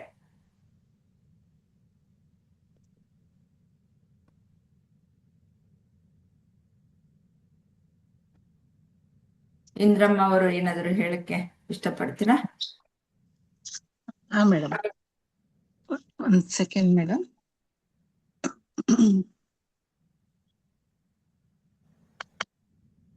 ಅಹಂಕಾರದ ಆಧಾರವಾದ ಅಚಲ ಆತ್ಮವು ಈ ಎರಡೂ ದೇಹಗಳಿಗಿಂತ ಭಿನ್ನವಾಗಿದೆ. ಹೌದು ಮೇಡಮ್, ಇದು ಅಂದ್ರೆ ಆತ್ಮ ಅಂತಕ್ಕಂಥದ್ದು ಅಚಲವಾದ ಈ ಆತ್ಮ ಎರಡೂ ದೇಹಗಳಿಗಿಂತ, ಅಂದ್ರೆ ಸೂಕ್ಷ್ಮ ದೇಹ ಆಗಿರ್ಬೋದು, ಸ್ಥೂಲ ಶರೀರ ಆಗಿರ್ಬೋದು, ಈ ಎರಡೂ ದೇಹಗಳಿಗಿಂತ ಇದು ಭಿನ್ನವಾಗಿದೆ. ಇದು ಸ್ಥಿರವಾಗಿರ್ತಕ್ಕಂಥದ್ದು, ನಿಶ್ಚಲವಾದದ್ದು, ನಿರಾಕಾರ, ಶಾಶ್ವತ, ಇದಕ್ಕೆ ಗುಣರೂಪಗಳಿಲ್ಲ. ಇದೆಲ್ಲ ನೋಡಿದಾಗ ಈ ಅಹಂಕಾರದ ಆಧಾರದ ಅಚಲ ಆತ್ಮವು ಎರಡೂ ದೇಹಗಳಿಗಿಂತ, ಅಹಂಕಾರದ ಆತ್ಮ ಅಂತ ಹೇಳ್ತಾರೆ, ಅಂದ್ರೆ ಬುದ್ಧಿ ಮತ್ತು ಮನಸ್ಸುಗಳಿಗಿಂತ ಇದು ಆತ್ಮ ಭಿನ್ನವಾಗಿದೆ, ದೇಹಗಳಿಗಿಂತ ಭಿನ್ನವಾಗಿದ್ದೆ. ಮತ್ತು ಪುರುಷ, ಈಶ್ವರ, ನಾವು ಇದನ್ನೇ ಆತ್ಮವನ್ನು ಅದನ್ನ ನಾವು ತಿಳ್ಕೋಬೇಕು ಹೊರತು ಅರಿವಿನಿಂದ ನೋಡ್ಕೋಬೇಕು ಅಥವಾ ಅರಿವಿನಿಂದ ತಿಳ್ಕೊಬೇಕಾಗತ್ತೆ ಹೊರತು ನೋಡ್ಲಿಕ್ಕೆ ಸಾಧ್ಯ ಇಲ್ಲ. ಅದನ್ನ ಯಾವ ರೀತಿಯಲ್ಲಿ ಬಣ್ಣಿಸ್ಲಿಕ್ಕೋ ಆಗದ ಇದ್ರು ಅದು ನಿರಾಕಾರ, ನಿಶ್ಚಲ ಅಂತ ಹೇಳಿ ನಾವು ಗ್ರಹಿಕೆ ಮಾಡ್ಕೊಳ್ತೀವಿ. ಅದೇನ್ ತಿಳುವಳಿಕೆ ಬರ್ತದೆ, ಎರಡೂ ದೇಹ ನಾನಲ್ಲ, ಇದು ಭಿನ್ನವಾಗಿದೆ, ಇದು ಭಿನ್ನವಾಗಿರ್ತಕ್ಕಂತಹ ಆತ್ಮವು ಕೂಡ ಪ್ರತಿಯೊಂದು ಇದರಲ್ಲಿ, ಆತ್ಮ ಅಂತಕ್ಕಂಥದ್ದು ಪ್ರತಿಯೊಂದು ರೂಪದಲ್ಲಿ ಇದೆ. ಎಲ್ಲಾ ಆತ್ಮಗಳಲ್ಲೂ, ಎಲ್ಲಾ ಜೀವ ಜಂತುಗಳಲ್ಲೂ ಕೂಡ ಈ ಆತ್ಮ ಇದೆ. ಅದನ್ನೇ ನಾವು ಪ್ರತಿಯೊಂದು ರೂಪದಲ್ಲೂ ಕೂಡ ಇದೆ. ಪ್ರಾಣಿ ಪಕ್ಷಿಗಳಾಗಿರ್ಬಹುದು, ಗಿಡ ಗಂಟೆಗಳಾಗಿರ್ಬಹುದು, ಅಥವಾ ಯಾವುದೇ ರೂಪದಲ್ಲಾಗಿರೋದು, ಅದು ತನ್ನದೇ ಆದ ಅಸ್ತಿತ್ವವನ್ನ ಹೊಂದ್ಕೊಂಡು ಈ ಆತ್ಮ ಅಂತಕ್ಕಂತಹದ್ದು ಎಲ್ಲಾ ರೂಪದಲ್ಲೂ ಇದೆ. ಮತ್ತೆ ಅದು ಎಲ್ಲದಕ್ಕಿಂತ, ಈ ದೇಹ ಮನಸ್ಸು ಬುದ್ಧಿಗಿಂತ ಎಲ್ಲದಕ್ಕೂ ಮೀರಿದಂತಹ ಆತ್ಮ, ಅದು ಸ್ಥಿರವಾಗಿರ್ತಕ್ಕಂಥ ಆತ್ಮ, ಎಲ್ಲರಲ್ಲೂ ಎಲ್ಲಾ ಕಡೆಯನ್ನು ವ್ಯಾಪಿಸಿರ್ತಕ್ಕಂಥ ಆತ್ಮ, ಅದೇ ಪುರುಷ, ಅದೇ ಈಶ್ವರ, ಅದೇ ಭಗವಂತ, ಅದೇ ಸರ್ವಾತ್ಮಗಳ ಒಂದು ರೂಪ, ಎಲ್ಲರಲ್ಲೂ ಇದರಲ್ಲೂ ಪ್ರತಿಬಿಂಬಿತವಾಗಿರ್ತಕ್ಕಂತಹ ಆತ್ಮವೇ ಸತ್ಯ. ಅದೆಲ್ಲದಕ್ಕಿಂತ ಬೇರೆ ಎಲ್ಲಾ ದೇಹಗಳಿಗಿಂತ, ಈ ಪಂಚೇಂದ್ರಿಯಗಳಾಗಿರ್ಬೋದು, ಕರ್ಮೇಂದ್ರಿಯಗಳಾಗಿರ್ಬೋದು, ಸೂಕ್ಷ್ಮ ಶರೀರ ಆಗಿರ್ಬೋದು, ಸ್ಥೂಲ ಶರೀರ ಆಗಿರ್ಬಹುದು, ಇದೆಲ್ಲದಕ್ಕಿಂತ ಭಿನ್ನವಾಗಿದ್ದಂತಹ ಪುರುಷನೇ ಪರಮಾತ್ಮ, ಈಶ್ವರ, ಎಲ್ಲದನ್ನು ಎಲ್ಲ ಕಡೆನೂ ವ್ಯಾಪಿಸಿರ್ತಕ್ಕಂತಹ ಆ ಪರಮಾತ್ಮನೇ ಆತ್ಮ. ಸರಿನಾ ಮೇಡಮ್? ಚೆನ್ನಾಗಿ ಹೇಳ್ತೀರ ಬಿಡಿ. ಆಕ್ಚುಲಿ ಇದ್ರ ಬಗ್ಗೆ ಓದಿಲ್ಲ ನಾನು, ನೋಡು ಇಲ್ಲ, ಹಾಗಾಗಿ ಸ್ವಲ್ಪ ಇದಾಗ್ತದ. ನೆಕ್ಸ್ಟ್ ವೀಕ್ ಇಂದ ಅದು ಹೇಳಿದೀರ ಎಲ್ಲ, ಇದೆಲ್ಲ ಸ್ವಲ್ಪ ಕಲ್ತ್ಕೊಳ್ಳೋದೇ ಅಲ್ವಾ? ಅಂದ್ರೆ ಅಹಂಕಾರ ಅಂತಂದ ತಕ್ಷಣ ನಮಗೆ ಬುದ್ಧಿ ಮನಸ್ಸು ಅಹಂಕಾರಕ್ಕೆ, ಬರ್ತದಲ್ಲ. ಅಹಂಕಾರದ ಆಧಾರವಾದ ಅಂತಂದ್ರೆ ಅಹಂಕಾರಕ್ಕೆ ಇದು ಆಧಾರ ಅಲ್ಲ ಮೇಡಮ್, ಅಲ್ಲ, ಇದು ಅಹಂಕಾರದ ಆಧಾರದ ಅಚಲ ಆತ್ಮ ಅಂತಾರೆ. ಅಹಂಕಾರಕ್ಕೆ ಆಧಾರ ಆತ್ಮನಾ? ಇಲ್ಲ ಅಂತಂದ್ರೆ ಅದಕ್ಕೆ ಅಸ್ತಿತ್ವನೇ ಇಲ್ವಲ್ಲ. ಅಹಂಕಾರಕ್ಕೆ ನಿಜವಾದ ಅಸ್ತಿತ್ವ ಅನ್ನೋದೇ ಇಲ್ಲ. ಈ ಆತ್ಮ ಬೆಳಕಿನಲ್ಲಿ ಅಹಂಕಾರ ಬೆಳಗೋದಷ್ಟೇನೆ, ಅದು ನಿಜವಾದದ್ದಲ್ಲ, ಅದು ಸುಳ್ಳು ಅಹಂಕಾರ. ಅಲ್ಲ ಮೇಡಮ್, ಅದನ್ನ ನಾನು ಅಂತ ನಿಂತು ಎಲ್ಲ ಮಿಥ್ಯವಾದದ್ದೇ, ಬೇರೆ ಎಲ್ಲ ಆತ್ಮ ಮಾತ್ರನೇ ಸತ್ಯ. ಆದ್ರೆ ಇವೆಲ್ಲ ಮಾಯೆಯ ಪ್ರಭಾವದಿಂದ ಏನು ಜೀವನಾಗಿ, ಈ ಪರಮಾತ್ಮನೇ ಅಲ್ಲಿ ಪುರುಷನೇ ಅಲ್ಲಿ ಜೀವನಾಗಿ ಇರೋದು. ಇದೆಲ್ಲ ಮಿಥ್ಯ ಅಹಂಕಾರ. ಅದಕ್ಕೆ ಆಧಾರವಾಗಿರುವಂತಹದ್ದು ಯಾವುದು? ಈ ಒಂದು ಆತ್ಮನೇ. ಎಲ್ಲದಕ್ಕೂ ಆಧಾರವಾಗಿರೋದು ಆತ್ಮನೇ. ಬೇರೆ ಯಾವುದಕ್ಕೂ, ಆತ್ಮನ ಹೊರತು ಬೇರೆ ಯಾವುದಕ್ಕೂ ಅಸ್ತಿತ್ವ ಸ್ವಂತದ್ದಿಲ್ಲ. ಎಲ್ಲವೂ ಈ ಮನಸ್ಸು ಬೆಳಗೋದಾಗ್ಲಿ, ಬುದ್ಧಿ ಬೆಳಗೋದಾಗ್ಲಿ, ಈ ದೇಹ ಚಟುವಟಿಕೆಯಿಂದ ಇರೋದಾಗ್ಲಿ, ಎಲ್ಲವೂ ಸಹ ಎಲ್ಲಿಂದ ಬರುತ್ತೆ? ಚೈತನ್ಯ ಎಲ್ಲವೂ ಅದರಿಂದಲೇ ಬರುವಂತಹದ್ದು. ಹ್ಮ್ ಮತ್ತೆ ಇಲ್ಲಿ ಅದಕ್ಕಿಂತ ನಾನ್ ತಿಳ್ಕೊಂಡಿರೋದು ಅಹಂಕಾರ ಅಂದ ತಕ್ಷಣ ಮನಸ್ಸು ಬುದ್ಧಿನಾ ಮೇಡಮ್? ಅಲ್ಲ, ಅಹಂಕಾರ ನಾನು ಅನ್ನೋದು ಮನಸ್ಸು ಬುದ್ಧಿ ಅನ್ನೋದು 4 ಅಂತಃಕರಣ ಅಂತಂದ್ರೆ ಆ ಮನಸ್ಸೇ 4 ಪಾತ್ರಗಳನ್ನ ಮಾಡುತ್ತೆ. ಮನಸ್ಸು, ಬುದ್ಧಿ, ಚಿತ್ತ, ಅಹಂಕಾರ ಅಂತಂದ್ಬಿಟ್ಟು. ಮನಸ್ಸು ಅನ್ನೋದು ಏನ್ ಮಾಡುತ್ತೆ ಅಂತಂದ್ರೆ ಅದು ಹೊರ ಪ್ರಪಂಚದಿಂದ ಇಂದ್ರಿಯಗಳಿಂದ ಬಂದಂತಹ ಸಂವೇದನೆಗಳನ್ನ ತೆಗೆದುಕೊಳ್ಳುತ್ತೆ. ಆ ಸಂವೇದನೆಗಳು ಏನು, ಅದು ಏನ್ ಬಂತು ಅಂತ ಅದಕ್ಕೆ ನಿರ್ಧಾರ ಮಾಡಕ್ಕೆ ಬರಲ್ಲ. ಅವಾಗ ಏನ್ ಮಾಡುತ್ತೆ, ಅದು ಬುದ್ಧಿ ಕಳ್ಸುತ್ತೆ, ಇದು ಹೌದಾ ಅಲ್ವಾ, ಏನು ಅಂತಂದ್ಬಿಟ್ಟು ಹೇಳು ಅಂತಂದ್ಬಿಟ್ಟು ಅದು ಬುದ್ಧಿ ಹೇಳ್ಬೇಕು. ಬುದ್ಧಿ ಹೇಳ್ಬೇಕಾದ್ರೆ ಅದ್ ಏನ್ ಮಾಡುತ್ತೆ ಅಂದ್ರೆ ಈ ಚಿತ್ತದಲ್ಲಿ ಶೇಖರಣೆ ಆಗಿರುವಂತ ವೃತ್ತಿಗಳಿರುತ್ತವೆ, ಅದರದ ಒಂದು ರೆಫರೆನ್ಸ್ ತೆಗೆದುಕೊಳ್ಳುತ್ತೆ. ಅದು ಡಿಕ್ಷನರಿ ಇದ್ದ ಹಾಗೆ ಅದ್ರಲ್ಲಿ ಸ್ಟೋರ್ ಆಗಿರುತ್ತೆ. ಹೌದು ಹೌದು ಇದು ಹೀಗೆ ಮಾಡ್ಬೇಕು ಅಂತ ಇರಬಹುದು, ಅಥವಾ ಇದು ಇಂಥದ್ದೇ ಅಂತಂದ್ಬಿಟ್ಟು ಅದನ್ನ ಗುರುತಿಸುವುದಾಗಬಹುದು. ಆ ರೀತಿಯಲ್ಲಿ ಗುರುತಿಸಿ ಅದನ್ನ ಮನಸ್ಸಿಗೆ ಹೇಳುತ್ತೆ, ಇದೆ ಅಂತಂದ್ಬಿಟ್ಟು. ಈ ಬುದ್ಧಿ ಇದು ಹೀಗೆ ಡಿಕ್ಷನರಿ ತೆಗೆದು ನೋಡ್ಬಿಟ್ಟು ಕರೆಕ್ಟ್ ಇದು ಹೀಗೆ ಅಂತ ನಿರ್ಧಾರ ಮಾಡಿ ಹೇಳುವಂತಹ ಬುದ್ಧಿ ನಿರ್ಧಾರವಾಗಿ ಹೇಳುವಂತಹದ್ದು. ಆಮೇಲೆ ಏನ್ ಮಾಡುತ್ತೆ ಈ ಮನಸ್ಸು ಅನ್ನೋದು ಈ ಕರ್ಮೇಂದ್ರಿಯಗಳಿಗೆ ಅದು ಅಣತಿ ಕೊಡುತ್ತೆ, ನೀನು ಹೀಗ್ ಮಾಡು ಅಂತಂದ್ಬಿಟ್ಟು. ಆಮೇಲೆ ಅದು ಏನೋ ಒಂದು ಕ್ರಿಯೆ ಮಾಡುತ್ತಲ್ಲ, ಅವಾಗ ನಾನು ಮಾಡಿದೆ ಅಂತ ಅಹಂಕಾರ ಬರುತ್ತೆ. ಎಲ್ಲೂ ಒಂದ್ರಲ್ಲೇ ಅಂತಃಕರಣದಲ್ಲೇ ಇರುವಂತಹದ್ದು, ಅದು ಬೇರೆ ಬೇರೆ ಏನಲ್ಲ. ಅದಕ್ಕೆ ಅವರು ಏನ್ ಹೇಳ್ತಾರೆ, ಅವೆರಡು ಬರೀ ಮನಸ್ಸು ಬುದ್ಧಿ ಅಂತ ಹೇಳ್ಬಿಡ್ತಾರೆ, ಇಲ್ಲ ಅಂದ್ರೆ ಅಂತಃಕರಣ ಅಂತ ಹೇಳ್ಬಿಡ್ತಾರೆ.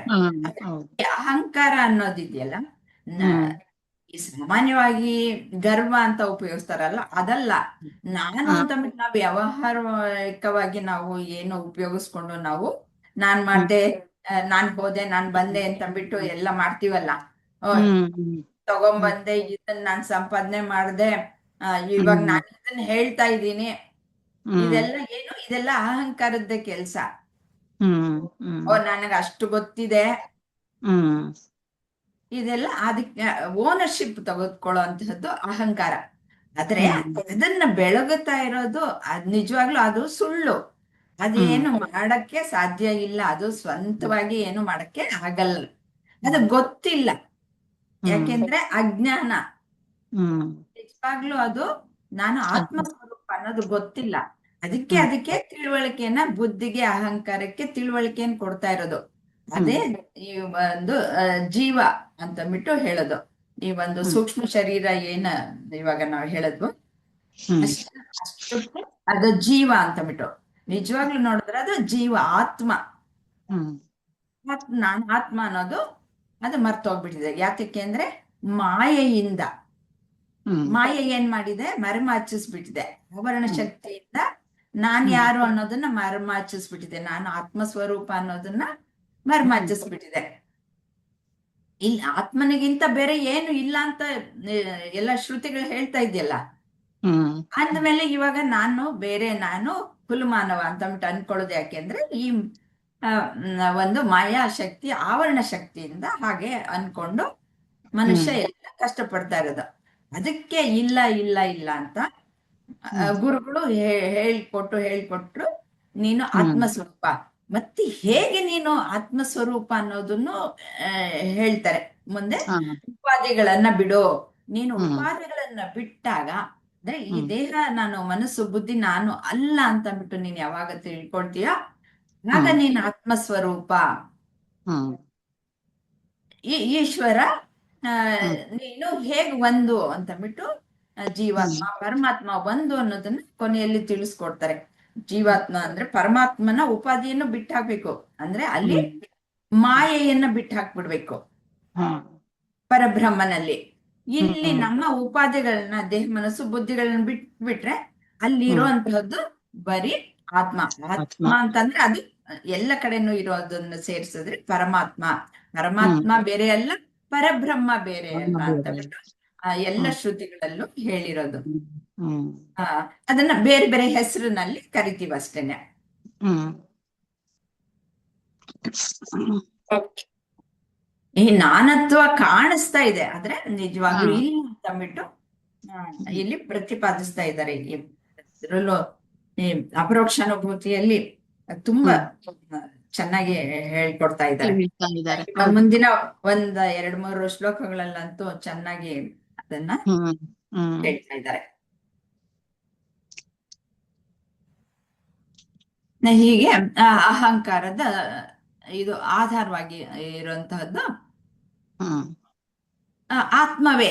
ಎಲ್ಲದಕ್ಕೂ ಈ ಏನು ಪ್ರಪಂಚ ಅಂತಂದ್ಬಿಟ್ಟು ಕಾಣಿಸ್ತಾ ಇದೆಯೋ ಅದಕ್ಕೆ ಅಧಿಷ್ಠಾನವಾಗಿರುವಂತಹದ್ದು ಈ ಆತ್ಮವೇ. ಹೇಗೆ ಹಗ್ಗದ ಮೇಲೆ ಪ್ರಪಂಚ, ಈ ಹಾವು ಹೆಂಗ್ ಕಾಣಿಸುತ್ತೋ ಹಾಗೆ ಆತ್ಮನ ಮೇಲೆ ಈ ಪ್ರಪಂಚ ಅನ್ನೋದು ಕಾಣಿಸ್ತಾ ಇದೆ. ಏನ್ ಕಾಣಿಸ್ತಾ ಇದೆಯೋ ಅದು ಬರೀ ಹಾವು ಅಂತ ಕಾಣಿಸ್ತಾ ಇರೋದೆಲ್ಲನು ಹಗ್ಗನೇ ತಾನೆ. ಹಾಗೆ ಪ್ರಪಂಚ ಅಂತ ಕಾಣಿಸ್ತಾ ಇರೋದೆಲ್ಲನು ಪರಮಾತ್ಮನೇ.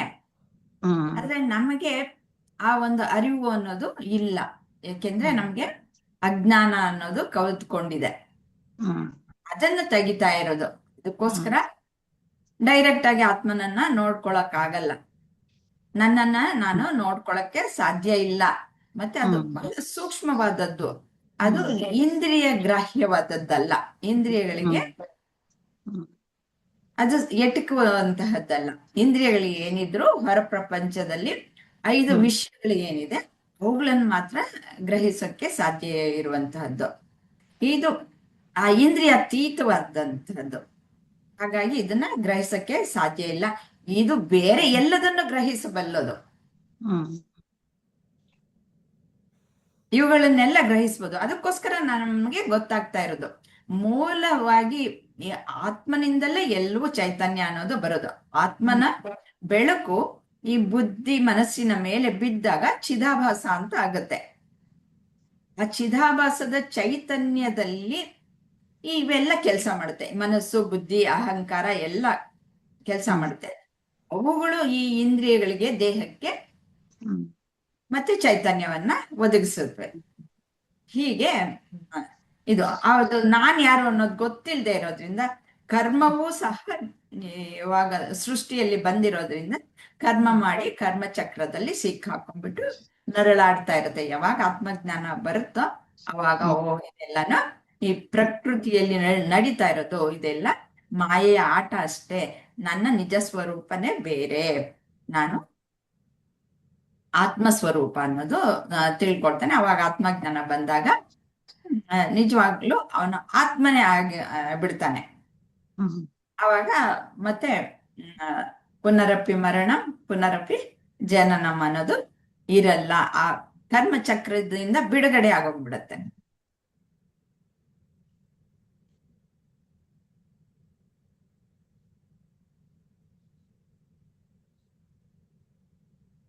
ಈ ಆಮೇಲೆ ಈ ನಮಸ್ತೆ ವೀಣಾಜಿ. ಅಹಂ ಅಂದ್ರೆ ನಾನು ಅಂತನ, ಅಥವಾ ಈಗ ನಂದು ಕೈ ನಂದು ಕಾಲು ಅಂತೀವಲ್ಲ ಅದ, ಅಥವಾ ನಾವು ತಿಳ್ಕೊಂಡಿದೀವಲ್ಲ ಜಂಬ ಇವಳು ದುರಾಂಕಾರ ಅಂತೀವಲ್ಲ ಅದಲ್ಲ ಆ ಗರ್ವ ಅಲ್ಲ. ಅದು ನಾನು ಅಂತಂದ್ರೆ ಇವಾಗ ಅದೇ ಈಗ ಅರ್ಥ ಆಯ್ತು ನನಗೆ ನೀವ್ ಹೇಳಿದ್ಮೇಲೆ, ಅದಕ್ಕೆ ಕೇಳ್ದೆ. ಇವಾಗ ನನ್ ಕೈ ಅಂತಂದ್ಬಿಟ್ಟು ಹೇಳ್ತೀರಲ್ವಾ, ಅಂದ್ರೆ ಬೇರೆ ಆದ್ರೆ ಏನು ಆ ಕೈಯನ್ನು ನಂದು ಅಂತಂದ್ಬಿಟ್ಟು ಏನೋ ಒಂದ್ ಹೇಳ್ತಾ ಇದೆ. ನಿಜವಾಗ್ಲೂ ಆತ್ಮಜ್ಞಾನ ಇಲ್ದೆ ಇದ್ದಾಗ ನಾನು ಅಂತ ಯಾವ್ದು ಹೇಳುತ್ತೆ, ಅದು ಇವಾಗ ನನ್ ಕಾರು ಅಂತಂದ್ಬಿಟ್ಟು ಓನರ್ಶಿಪ್ ತಗೊಳುತ್ತಲ್ಲ, ಅದು ನಾನೀ ಕೆಲ್ಸ ಮಾಡ್ದೆ ಅಂತ ಹೇಳುತ್ತಲ್ವಾ, ಅದು ಈ ಅಹಂ. ಈ ನಿಜವಾದ ಆತ್ಮ ಏನನ್ನೂ ಹೇಳಲ್ಲ, ಆದ್ರೆ ಎಲ್ಲವೂ ಚೈತನ್ಯ ಎಲ್ಲ ಬರೋದು ಅದರಿಂದಲೇ. ಅದು ಯಾತಕ್ಕೆ ಅಂದ್ರೆ ಆತ್ಮ ಯಾಕೆ ಅದು ಓನರ್ಶಿಪ್ ತಗೊಂಡಿಲ್ಲ ಅಂತಂದ್ರೆ ಅದಕ್ಕೆ ಗೊತ್ತಿಲ್ಲ. ಅದು ದೇಹ ಮನಸ್ಸು ಬುದ್ಧಿಗಳ ಜೊತೆ ತಾದಾತ್ಮ್ಯತೆಯನ್ನ ಹೊಂದ್ಬಿಟ್ಟಿರತ್ತೆ. ನಾನೇ ಈ ದೇಹ, ನಾನೇ ಮನಸ್ಸು ಬುದ್ಧಿ ಅನ್ಕೊಂಡು ತಪ್ಪು ತಿಳುವಳಿಕೆ ಬಂದ್ಬಿಟ್ಟಿದೆ. ಅದಕ್ಕೆ ಈ ಆತ್ಮಜ್ಞಾನ ಆ ತಪ್ಪು ತಿಳುವಳಿಕೆಯನ್ನ ಹೋಗ್ಲಾಡ್ಸೋದಕ್ಕೆ ಇಷ್ಟೊಂದು ಶ್ರುತಿಗಳು, ಇಷ್ಟೊಂದು ವೇದಾಂತ ಉಪನಿಷತ್ತುಗಳು, ಈ ಶಂಕರಾಚಾರ್ಯರಂಥವರು ಬೇಕಾದಷ್ಟು ಗ್ರಂಥಗಳನ್ನ ಬರೆದು ನಮ್ಗೆ ಆತ್ಮಜ್ಞಾನವನ್ನ ನೀಡ್ತಾ ಇರೋದು. ಅದನ್ನ ತಿಳ್ಕೊಂಡು ನಾವು ಜೀರ್ಣ ಮಾಡ್ಕೊಳ್ಳೋಕೆ ನಾವು ತಿಣುಕ್ಲಾಡ್ತಾ ಇದೀವಿ. Okay madam, thank you. ಹಾಗೆ ಈ ಎರಡು ದೇಹಗಳಿಗಿಂತ ಭಿನ್ನವಾಗಿರುವಂಥದ್ದು ಈ ಪುರುಷ. ಈಶ್ವರ ಅಂತಂದ್ರೆ ಎಲ್ಲರ ಅಧಿಪತಿ, ಅಂದ್ರೆ ಒಡೆಯ. ಏನು ಎಲ್ಲ ಜೀವಿಗಳು ಇದೆಯೋ ಎಲ್ಲವೂ ಸೇರಿಸಿದಾಗ ಅದು ಈಶ್ವರ. ಆ ಈಶ್ವರ ಸ್ವಾವಲಂಬಿ, ನಾವೆಲ್ಲ ಪರಾವಲಂಬಿಗಳು.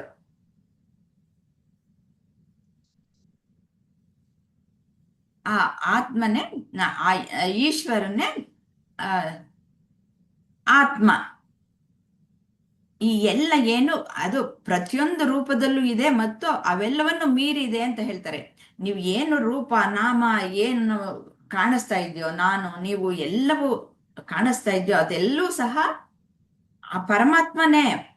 ಆದ್ರೆ ನಾಮರೂಪಗಳು ಪರಮಾತ್ಮ ಅಲ್ಲ, ಇದು ಬರೀ ತೋರಿಕೆ. ಹಾಗಾದ್ರೆ ಅದ್ ಬೇರೆ, ಅದೆಲ್ಲಿಂದ ಬಂತು ಅಂತ ನಿಮ್ಗೆ ಕ್ವಶನ್ ಬಂದ್ರೆ ಅದು ನಿಜವಾದದ್ದಲ್ಲ. ಇವಾಗ ಹಾವು ಮುಂದೆ ಇದರಲ್ಲಿ ಬರುತ್ತೆ, ಅವಾಗಲೇ ವಿವರಣೆಯನ್ನ ಕೊಡೋಣ. ಹೀಗೆ ಪ್ರಶ್ನೆಗಳು ಬರ್ತಾ ಹೋಗುತ್ತೆ. ಅವುಗಳನ್ನ ಸರಿಯಾಗಿ ವೇದಾಂತದಲ್ಲಿ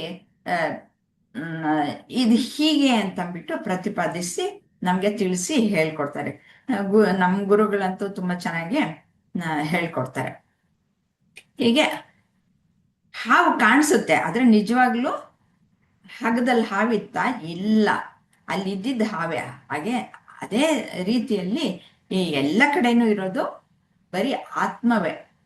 ಈ ಏನು ನಾಮರೂಪ ಏನು ಕಾಣಿಸ್ತಾ ಇದೆಯೋ ಅದೆಲ್ಲ ಮಿಥ್ಯವಾದದ್ದು, ಅದೆಲ್ಲ ಈ ಮಾಯೆಯ ಒಂದು ಎಫೆಕ್ಟ್ ಅಂತಂದ್ಬಿಟ್ಟು ವೇದಾಂತ ಹೇಳ್ತಾ ಇದೆ. ಈ ಆತ್ಮ ಅನ್ನೋದು ಈ ಎಲ್ಲ ನಾಮರೂಪಗಳನ್ನ ಮೀರಿದ್ದು ಆಗಿದೆ. ಈ ನಾಮರೂಪಗಳಿಗೆ ಏನ್ ಕಾಣಿಸ್ತಾ ಇದೆಯೋ ಅದೆಲ್ಲವನ್ನು ಆತ್ಮವೇ ಆಗಿದೆ. ಅದೇ ನೀವು ಬರೀ ನಾಮರೂಪಗಳೇ ಆತ್ಮ ಅಂತಂದ್ಬಿಟ್ಟು ಅನ್ಕೊಳ್ಬಾರ್ದು. ಅದನ್ನ ಹಾಗನ್ಕೊಂಡೇ ಕಷ್ಟಕ್ಕೆ ಸಿಕ್ಕಾಕೊಂಡಿರೋದು. ಅದಕ್ಕೆ ಅವರು ತಿಳುವಳಿಕೆಯನ್ನ ಕೊಡ್ತಾ ಇದ್ದಾರೆ.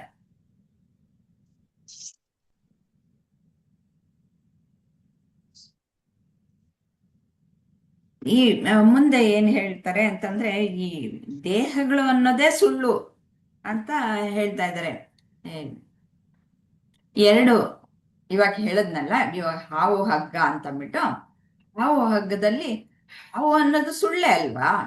ಅಲ್ಲಿತ್ತ ಹಾವು ಮೊದ್ಲು ಇರ್ಲಿಲ್ಲ, ನಾವು ನೋಡ್ದಾಗ ಕಾಣಿಸ್ತು, ಅದ್ರಾಗ ಇತ್ತ, ಕಾಣಿಸಿದ್ರು ಅಲ್ಲಿತ್ತ, ಇರ್ಲಿಲ್ಲ. ಅಲ್ಲಿ ಹಗ್ಗನೇ ಇದ್ದಿದ್ದು ನನಗೆ ಆ ರೀತಿಯಲ್ಲಿ ಭಾಸವಾಯ್ತು ಅಷ್ಟೇನೆ. ಕಾಣಿಸಿದ್ದೆಲ್ಲನೂ ನಿಜ ಆಗಕ್ಕೆ ಸಾಧ್ಯ ಇಲ್ಲ. ಆಮೇಲೆ ಇತ್ತ, ಟಾರ್ಚ್ ಬಿಟ್ಟ ಮೇಲೆ ಆಮೇಲೂ ಇಲ್ಲ, ಯಾವಾಗ್ಲೂ ಇರ್ಲಿಲ್ಲ. ಆದ್ರೆ ನನ್ಗೆ ಹಗ್ಗ ಇದೆ ಅನ್ನೋದು ಯಾವಾಗ ಗೊತ್ತಾಗ್ಲಿಲ್ವೋ ಅವಾಗ ಹಾವು ಕಂಡು ಬಂತಷ್ಟೆ. ಹಗ್ಗದ ಜಾಗದಲ್ಲಿ ಹಾವು ಕಂಡು ಬಂತು. ಯಾವ ಕಾಲದಲ್ಲೂ ಹಾವು ಇರ್ಲಿಲ್ಲ. ಹಾಗೆ ಪ್ರಪಂಚ ಎಲ್ಲ ಏನೇನ್ ಕಾಣಿಸ್ತಾ ಇದೆಯೋ ಅದೆಲ್ಲವೂ ಸಹ ಪರಮಾತ್ಮನೇ. ಇದು ತೋರಿಕೆ, ಈ ನಾಮ ರೂಪಗಳು, ಈ ಎಲ್ಲ ಪ್ರಕೃತಿ ಅನ್ನೋದು ಏನು ಕಾಣಿಸ್ತಾ ಇದೆ ಅದೆಲ್ಲವೂ ಸಹ ತೋರಿಕೆ ಇಷ್ಟ. ಅಲ್ಲಿರೋದು ಪರಮಾತ್ಮನೇ. ತೋರಿಕೆ, ಆ ಎಫೆಕ್ಟ್ ಅನ್ನೋದು ಏನು ಮಾಯೆಯಿಂದ ಬಂದಿರುವಂತಹದ್ದು, ತ್ರಿಗುಣಗಳಿಂದ ಬಂದಿರುವಂತಹದ್ದು.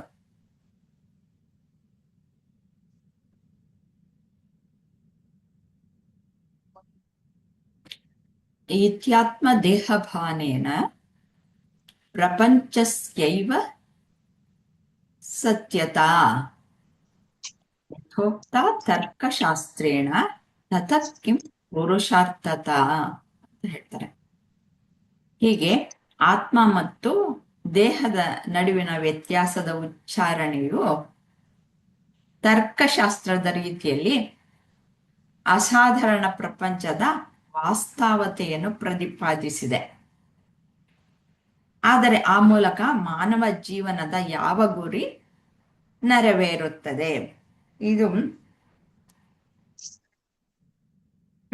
ಪೂರ್ವ ಪಕ್ಷಿ ಕ್ವಶನ್ಗಳನ್ನ ಕೇಳ್ತಾ ಇರೋದು. ತಾರ್ಕಿಕವಾಗಿ ಏನೋ ನೀವು ಇದೇ ಬೇರೆ, ಎರಡು ಶರೀರಗಳು ಬೇರೆ ಬೇರೆ ಅಂತ ಹೇಳ್ತಾ ಇದ್ದೀರಾ. ಹಾಗೆ ಹೇಳಿದ ಆ ಕ್ಷಣಕ್ಕೆ ಏನು ಹೇಳ್ದಾಗಾಯ್ತು?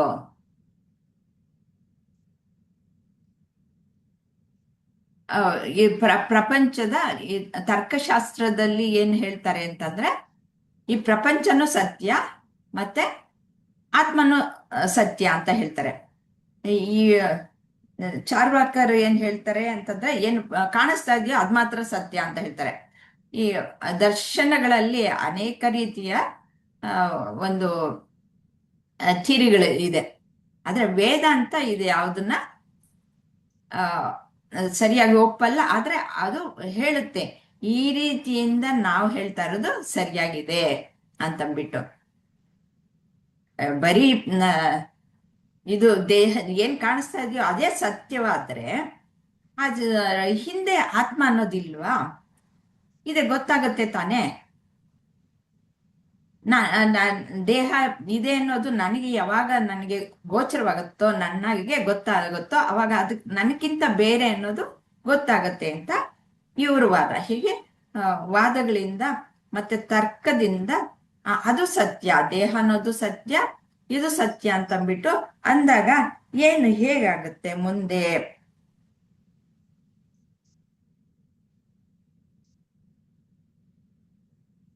ಈ ಅನೇಕ ದರ್ಶನಗಳು ಆ ರೀತಿಯಲ್ಲಿ ಹೇಳುತ್ತೆ. ಆದ್ರೆ ಊಹೆ ಮಾಡಿಕೊಂಡು ಇದೆಲ್ಲ ಹೇಳೋದು ಸರಿ ಇಲ್ಲ. ಅದಕ್ಕೆ ಸರಿಯಾದ್ದು ಒಂದು ಆಧಾರ ಅನ್ನೋದು ಇರಬೇಕು.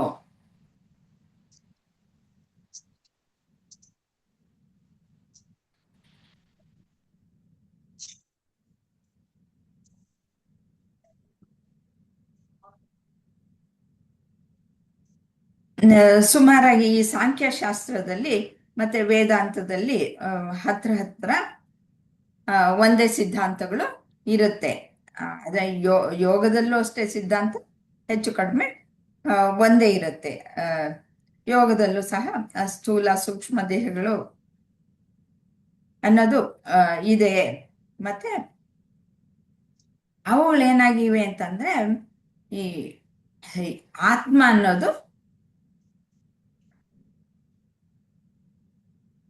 ಪ್ರಕೃತಿಯ ಪರಿಣಾಮವಾದ ಸ್ಥೂಲ ಸೂಕ್ಷ್ಮ ದೇಹಗಳ ಸಂಬಂಧದಿಂದ ಮಲಿನ ಆಗೋಗಿದೆ.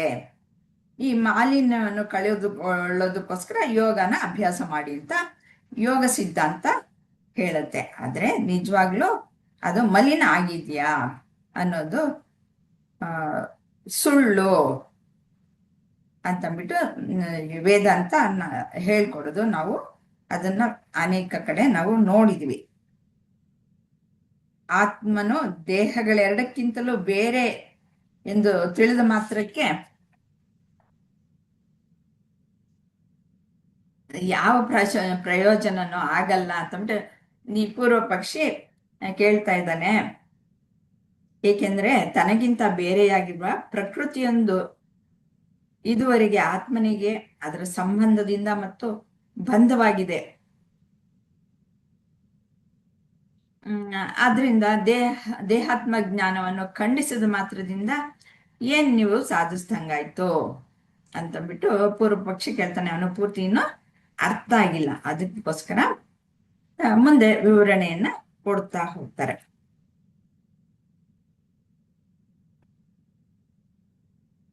ಈ ಅನೇಕ ಸಿದ್ಧಾಂತಗಳು ಒಂದೊಂದು ತರ ಹೇಳ್ತಾರೆ. ಆದ್ರೆ ವೇದಾಂತ ಅವುಗಳನ್ನ ಅಲ್ಲಗೆಳೋದು ಹೇಗೆ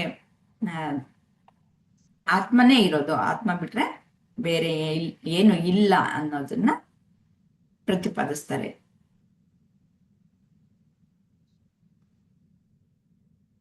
ಇತ್ಯಾತ್ಮ ದೇಹ ಭೇದೇನ ದೇಹಾತ್ಮತ್ವಂ ನಿವಾರಿತಂ ಇದಾನೀಂ ದೇಹ ಭೇದಸ್ಯ ಹ್ಯಸತ್ವಂ ಸ್ಫುಟಮುಚ್ಯತೆ.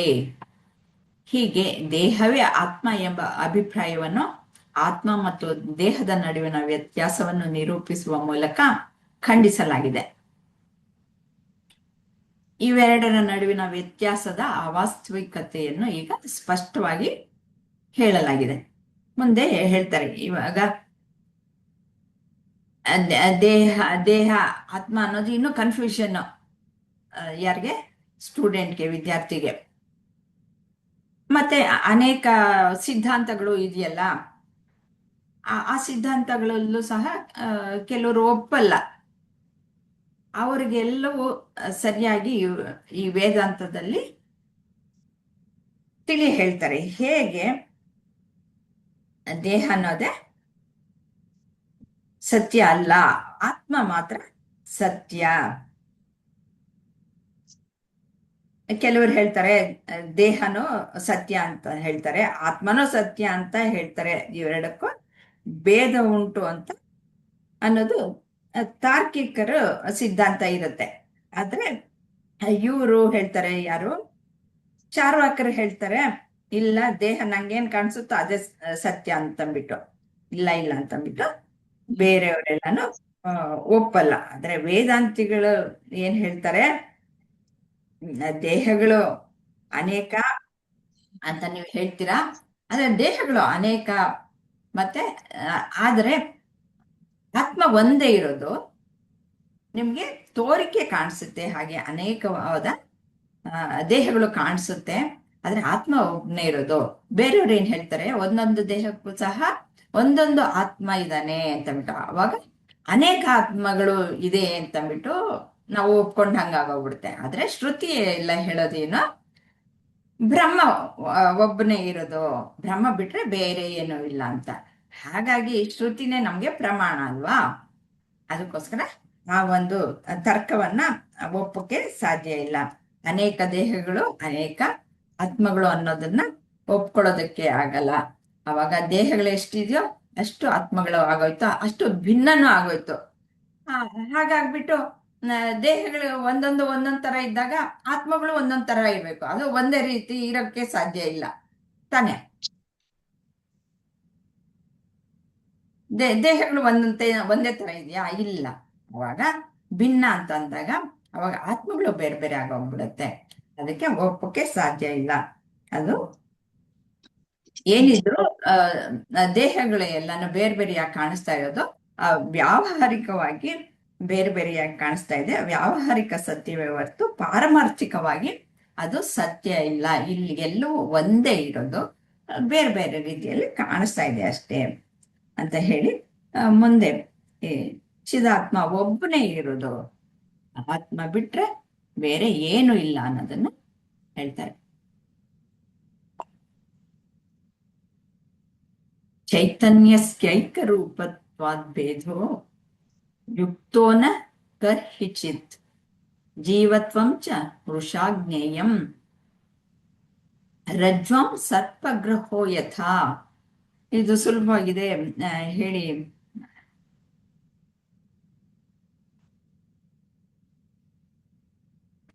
ಪ್ರಜ್ಞೆಯಲ್ಲಿ ಯಾವುದೇ ವಿಭಜನೆಯು ಯಾವಾಗಲೂ ಒಂದೇ ಆಗಿರೋದ್ರಿಂದ ಯಾವುದೇ ಸಮಯದಲ್ಲಿ ಸ್ವೀಕಾರಾರ್ಹವಲ್ಲ. ಜೀವದ ವ್ಯಕ್ತಿತ್ವವನ್ನು ಸಹ ಸುಳ್ಳು ಎಂದು ಕರೆಯಬೇಕು.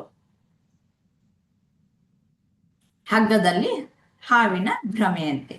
ಈಗಾಗಲೇ ನಾವು ಚಿಂತನೆಯನ್ನ ಮಾಡದ ಹಾಗೆ.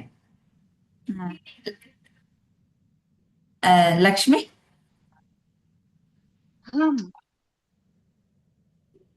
ಹೇಳ್ತೀರಾ?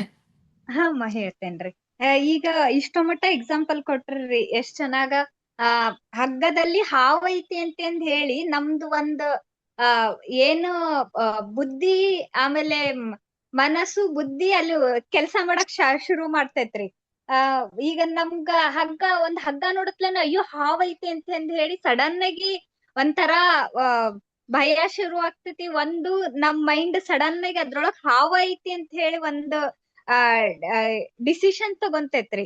ಆ ತರ ಯಾವಾಗ್ಲೂನು ಹಿಂಗ್ ಹಗ್ಗದೊಳಗ್ ಹಾವ್ ಐತಿ ಅಂತ ಹೇಳಿ ನಮ್ದು ಬುದ್ಧಿ, ಮನಸ್ಸು ಅಥವಾ ಪ್ರಜ್ಞೆ ಅನ್ನೋದ್ ಹೆಂಗ್ ಕೆಲ್ಸ ಮಾಡ್ತೈತ್ರ, ಅದ ತರ ಇದು ಆತ್ಮ ಬೇರೆ ದೇಹ ಬೇರೆ ಅಂತಂದ್ ಹೇಳಿ ಹೇಳ್ತಾ ಇದಾರ ಅಂತಂದ್ ಹೇಳಿ ಹಂಗ ಅನಸ್ತಮ್ಮ ನನ್ಗ. ಹಂಗ್ ವಿಭಜನೆ ಮಾಡ್ಯಾರ. ಅದು ದೇಹ ಆ, ಹೆಂಗ್ ಹಗ್ಗದೊಳಗ ಹಾವ್ ಐತಿ ಅನ್ನೋದ್ ಹೆಂಗ್ ಭ್ರಮೆ ಐತೋ ಹಂಗ್ ದೇಹದೊಳಗ ಆತ್ಮ ಎಲ್ಲಾರ್ದು ಬೇರೆ ಬೇರೆ ಆತ್ಮ, ಎಲ್ಲಾರ್ದು ಬೇರೆ ಬೇರೆ ದೇಹ ಅನ್ನೋದ ಐತಿ ಅಂತ ಹೇಳಿ ಹೇಳ್ತಾ ಇದಾರ ಅಂತೇಳಿ ಹಂಗ ಅನಸ್ತು ಅಮ್ಮ. ಹ್ಮ್.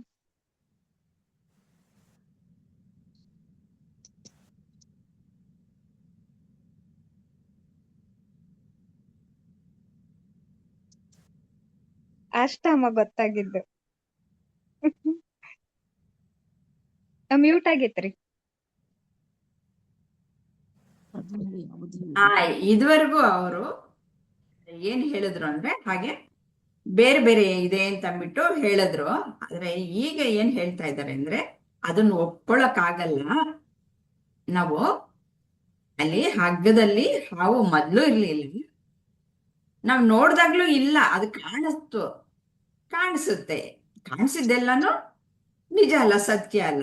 ಇವಾಗ ಮಿರಾಜ್ ಎಲ್ಲ ನೋಡ್ತೀವಿ ಅಲ್ವಾ, ಮರುಭೂಮಿಯಲ್ಲಿ ನೀರನ್ನು ಕಾಣಿಸುತ್ತೆ, ಅದೇ ಅಲ್ಲಿದ್ಯಾ? ಇಲ್ಲ. ಹಾಗೆ ಅನೇಕ ಉದಾಹರಣೆಗಳು ಇದೆ. ಒಂದು ಮೋಟು ಮರ ಇರುತ್ತೆ ಅಂತಂದ್ರೆ ಅಲ್ಲಿ ದೆವ್ವ ಕಾಣಿಸ್ಬಿಡುತ್ತಂತೆ. ಆದ್ರೆ ದೆವ್ವ ಇತ್ತ ಅಲ್ಲಿ ಇಲ್ಲ, ಮೋಟ್ ಮರನೇ ಇದ್ದಿದ್ದು. ಭ್ರಮೆಯಿಂದ ಮೋಟು ಮರದಲ್ಲಿ ದೆವ್ವ ಕಾಣಿಸ್ಕೊಳ್ತು. ಹಾಗೆ ಕಪ್ಪೆ ಚಿಪ್ಪಿನಲ್ಲಿ ಬೆಳ್ಳಿ ಕಾಣಿಸ್ಬಿಡ್ತು. ಹೀಗೆ ಅನೇಕ ಉದಾಹರಣೆಗಳನ್ನು ಕೊಟ್ಬಿಟ್ಟು ನಾವು ನೋಡಿದ್ದೆಲ್ಲನೂ ಸತ್ಯ ಆಗುತ್ತೆ ಅಂತಂದ್ಬಿಟ್ಟು ಹೇಳಕ್ಕಾಗಲ್ಲ. ನಾವು ಸತ್ಯ ಒಂದೇ ಇರೋದು, ಅದು ಕಾಣಿಸ್ತಷ್ಟೆ. ಏನು ಹಗ್ಗದಲ್ಲಿ ಹಾವು ಕಾಣಿಸ್ತು, ಮರಳುಗಾಡಿನಲ್ಲಿ ನೀರು ಕಾಣಿಸ್ತು. ಅಲ್ಲಿ ನೀರು ಇಲ್ಲ, ಇಲ್ಲಿ ಹಾವು ಇಲ್ಲ. ಹಾಗೆ ಮೋಟು ಮರದಲ್ಲಿ ದೆವ್ವನೂ ಇಲ್ಲ, ಅಲ್ಲಿ ಮೋಟ್ ಮರನೇ ಇರೋದು. ಒಬ್ಬೊಬ್ಬರಿಗೆ ಒಂದೊಂದ್ ಕಾಣಿಸುತ್ತೆ. ಒಬ್ಬ ಕಳ್ಳ ಹೋಗ್ತಾನಂತೆ, ಅವನಿಗೆ ಮೋಟು ಮರದಲ್ಲಿ ಪೊಲೀಸ್ ಕಾಣಿಸ್ತಾನಂತೆ. ಯಾರೋ ಸ್ವಲ್ಪ ಭಯ ಇರೋನಿಗೆ ದೆವ್ವ ಕಾಣಿಸುತ್ತಂತೆ. ಹಾಗೆ ಭ್ರಾಂತಿಯಿಂದ ಏನೇನೋ ಕಾಣಿಸುತ್ತೆ ಅಂತಂದ್ಬಿಟ್ಟು ಹೇಳ್ತಾ ಇದ್ದಾರೆ.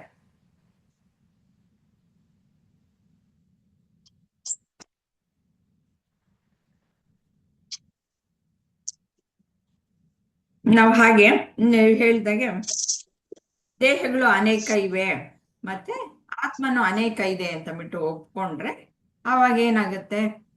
ಆತ್ಮನು ಎಲ್ಲ ಬೇರೆ ಬೇರೆ ರೀತಿಯಲ್ಲಿ ಇದ್ದ ಹಾಗೆ ಕಾಣಿಸ್ಬಿಡುತ್ತೆ ಅಲ್ವಾ? ಹೇಗೆ ದೇಹಗಳು ಬೇರೆ ಬೇರೆ ಕಾಣಿಸ್ತಾ ಇರೋ ರೀತಿಯಲ್ಲಿ ಅವಕ್ಕೆ ಬೇರೆ ಬೇರೆ ಗುಣಗಳು ಎಲ್ಲ ಇರುತ್ತೆ.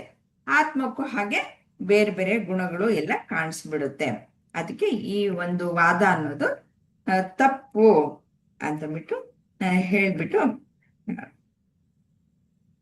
ದೇಹಾತ್ಮ ಭೇದವನ್ನ ಅಲ್ಲಗೆಳೆಯುತ್ತಾರೆ.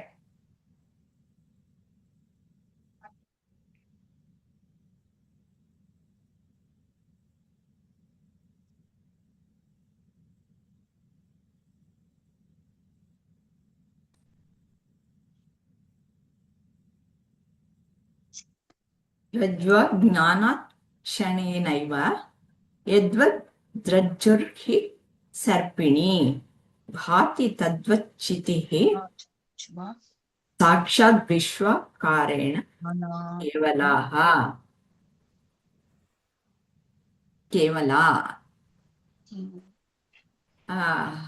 ಹಗ್ಗದ ನೈಜ ಸ್ವರೂಪದ ಅಜ್ಞಾನದಿಂದ ನಾವಿವಾಗ ಆಗ್ಲೇನೆ ಚಿಂತನೆಯನ್ನ ಮಾಡಿದ ಹಾಗೆ ಹಗ್ಗವು ಕ್ಷಣಾರ್ಧದಲ್ಲಿ ಹಾವಿನಂತೆ ಕಾಣಿಸ್ಕೊಳ್ಳುತ್ತೆ.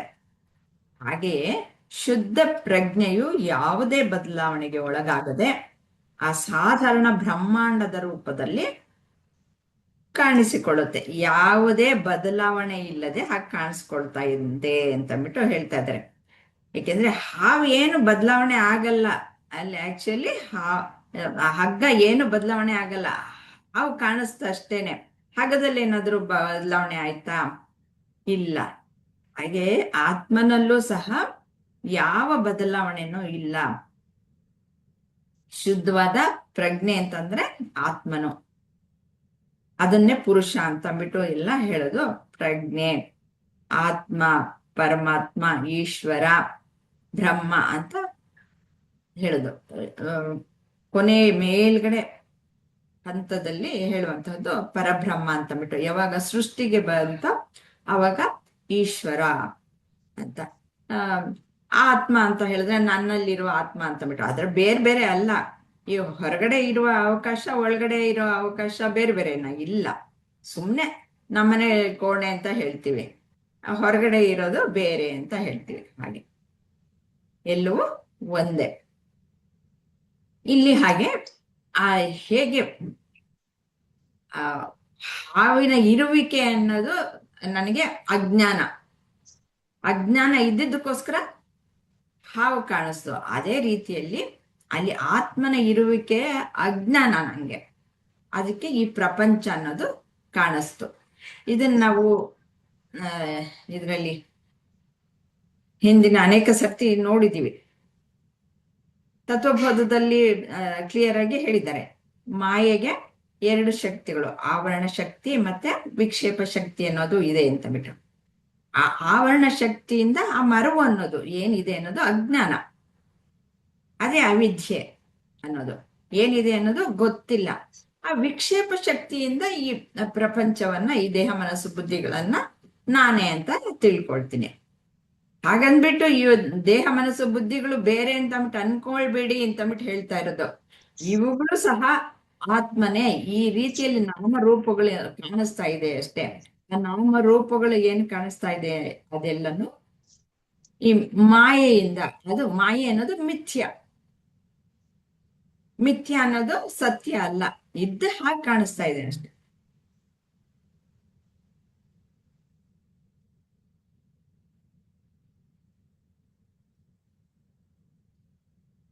ಇಲ್ಲಿ ನೋಡಿ ಎಷ್ಟು ಕ್ಲಿಯರ್ ಆಗಿ ಮತ್ತೆ ವಿವರಿಸಿ ಹೇಳ್ತಾ ಇದ್ದಾರೆ.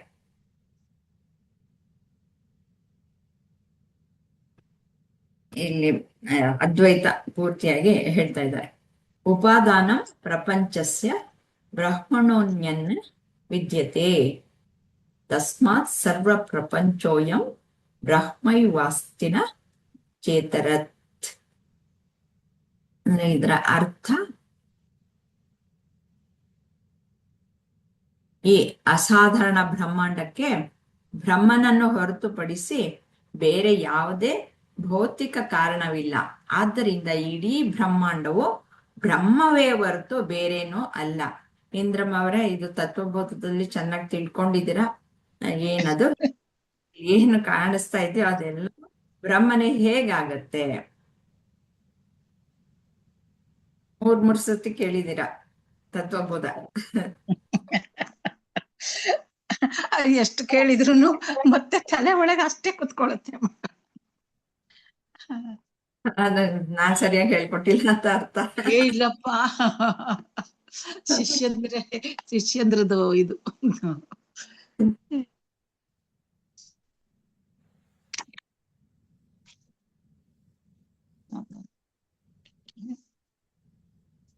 ಈ ಸೃಷ್ಟಿ ಕಾಣಿಸ್ಬೇಕು ಅಂತಂದ್ರೆ ಹೇಗೆ ಕಾಣಿಸುತ್ತೆ ಅಂತಂದ್ಬಿಟ್ಟು, ಅದಕ್ಕೆ ಉಪಾದಾನ ಕಾರಣ, ನಿಮಿತ್ತ ಕಾರಣ ಇರ್ಬೇಕು ಅಲ್ವಾ? ಏನೋ ಒಂದು ಸೃಷ್ಟಿ ಆಗ್ಬೇಕಾದ್ರೆ, ಅಂದ್ರೆ ಮಡಿಕೆ ಸೃಷ್ಟಿ ಆಗ್ಬೇಕು ಅಂತಂದ್ರೆ ಅದಕ್ಕೆ ಒಂದು ಏನಾದ್ರೂ ಒಂದು ಉಪಾದಾನ ಕಾರಣ ಇರ್ಬೇಕು, ಅದನ್ನ ಮಾಡೋನೊಬ್ಬ ಇರ್ಬೇಕು, ಆವಾಗ ಮಡಿಕೆ ಆಗತ್ತೆ.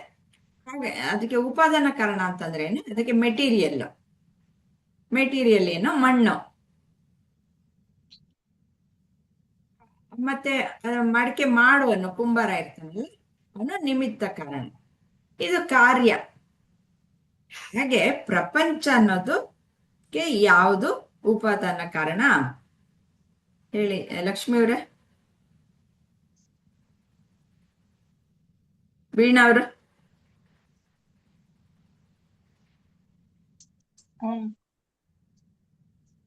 ನಾವು ನೋಡೋದೇನಮ್ಮ, ನಾವು ನೋಡ್ತಾ ಇದ್ದೇವಲ್ರಿ ಅದು. ನೀವು ನೋಡ್ತಾ ಇರೋದು ಪ್ರಪಂಚ. ಅದಕ್ಕೆ ಕಾರಣ ಯಾವುದು ಮತ್ತೆ ಉಪಾದಾನ ಕಾರಣ ಯಾವುದು? ನೀವು ನೋಡ್ತಾ ಇರೋದು ಕಾರ್ಯ ಅಂತ ಆಯ್ತು. ಹ್ಞೂನ್ರಿ, ಹೌದು. ಅಂದ್ರೆ ಮಡಕೆ ನೋಡ್ತಾ ಇದ್ದೀರಾ, ಆದ್ರೆ ಹಾ ಅದ್ರಲ್ಲಿ ಇರೋದು ಏನು? ಮಡಕೆಯಲ್ಲಿ ಮಣ್ಣಿದೆ, ಮಣ್ಣರಿ, ಹೂನ್ರಿ, ಹೌದ್ರಿ, ಅಲ್ಲಿ ಮಣ್ಣ. ಏನಿದೆ? ಮಡಕೆಯಲ್ಲಿ ಮಣ್ಣಿದೆ. ಈ ಹಾ ಪ್ರಪಂಚದಲ್ಲಿ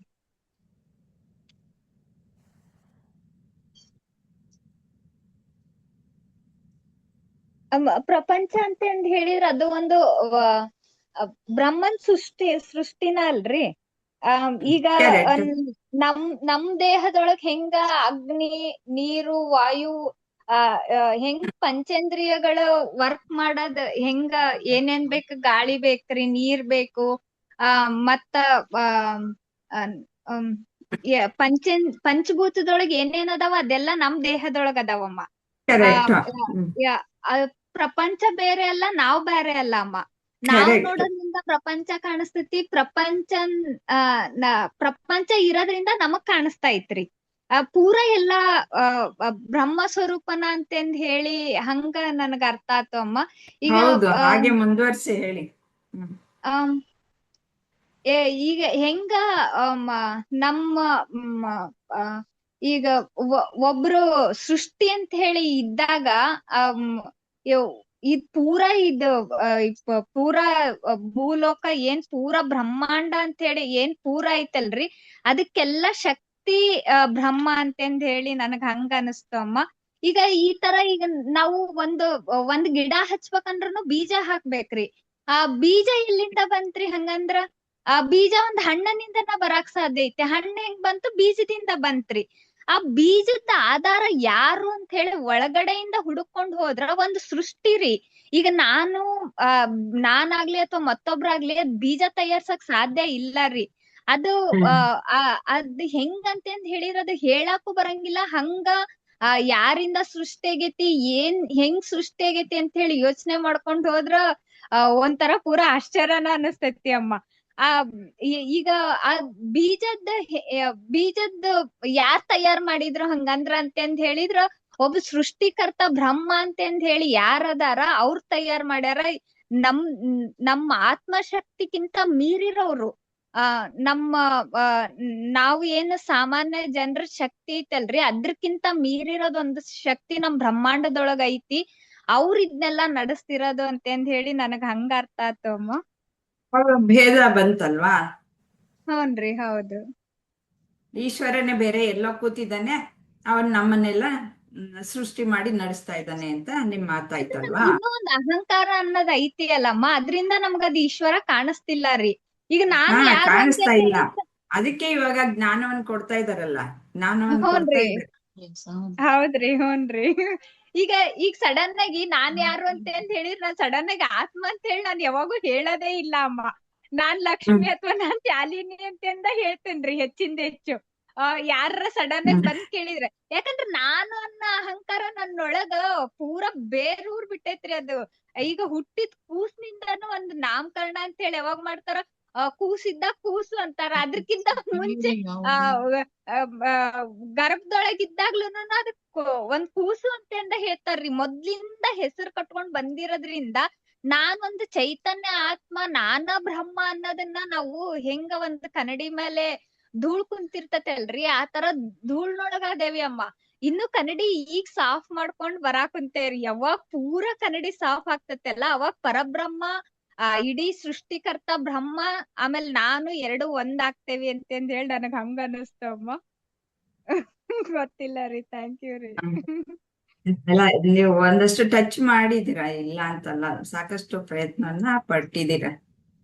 ಅಂದ್ರೆ ಮೇಡಮ್, ಇದು ಬ್ರಹ್ಮಾಂಡ ಅಂತಂದ್ರೆ ಇಡೀ ಬ್ರಹ್ಮಾಂಡವನ್ನ ನಾವು ಯಾವುದೇ ಒಂದು ಭೌತಿಕ ವಸ್ತುಗಳಿಂದ ಆದದ್ದಲ್ಲ ಅಂತ ನಮ್ಗೆಲ್ಲ ಗೊತ್ತಿದೆ. ಅಂದ್ರೆ ಪಂಚಭೂತಗಳಿಂದ ಆಯ್ತಾ ಇದೆಲ್ಲ, ಅಥವಾ ಬೇರೆ ಯಾವುದೇ ತರಹದ ಭೌತಿಕ ವಸ್ತುಗಳಿಂದ, ಅಥವಾ ಮಣ್ಣು ಕಲ್ಲು ಅಂದ್ರೆ ಮತ್ತೆ ಅದು ಪ್ರಾಪಂಚಿಕ ಇದೇ ಆಗೋಗುತ್ತೆ. ಆ ವಸ್ತುಗಳನ್ನ ಹೊರತುಪಡಿಸಿ ಇವನ್ ಯಾವ್ದ್ರಿಂದನೂ ಆಗಿಲ್ಲ ಬ್ರಹ್ಮಾಂಡ. ಇದನ್ ಬೇರೆಯಾದ ಭೌತಿಕ ಕಾರಣ ನಾವು ಹುಡುಕಿದಾಗ ಏನು ಸಿಗೋದಿಲ್ಲ ನಮ್ಗೆ. ಬ್ರಹ್ಮಾಂಡ ಹೇಗ್ ಸೃಷ್ಟಿ ಆಯ್ತು? ಬೀಜ ಮೊದಲು, ಗಿಡ ಮೊದಲು ಅನ್ನೋ ಹಾಗೆ, ಮೊಟ್ಟೆ ಮೊದಲು, ನಂತರ ಕೋಳಿ ಮೊದಲು ಅನ್ನೋ ಹಾಗೆ, ಇದೆಲ್ಲ ಯಾವ್ದು ಮೊದಲು ಅನ್ನೋದಕ್ಕಿಂತ ಯಾವ ವಸ್ತುಗಳಿಂದ ಈ ಬ್ರಹ್ಮಾಂಡ ಆಗಿದೆ? ಬರೀ ಸೂಕ್ಷ್ಮ ವಸ್ತುಗಳಿಂದ ಆಗಿದ್ಯಾ? ಅಥವಾ ಬರೀ ಕಣಕಣಗಳಿಂದ ಆಗಿದೆಯಾ?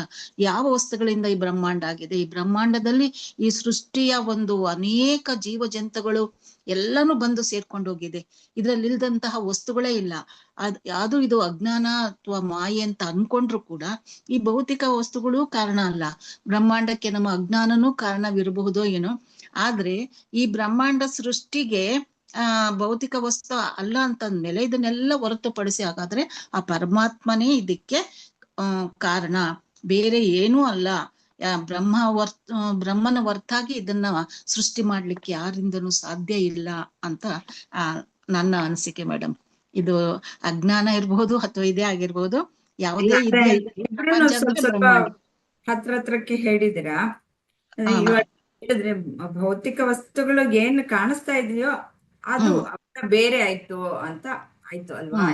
ನಿಮ್ಮ ದೃಷ್ಟಿಯಲ್ಲೂ ಸಹ ಅವಾಗ ಪರಬ್ರಹ್ಮನೇ ಬೇರೆ ಆಯ್ತು ಅಂತ.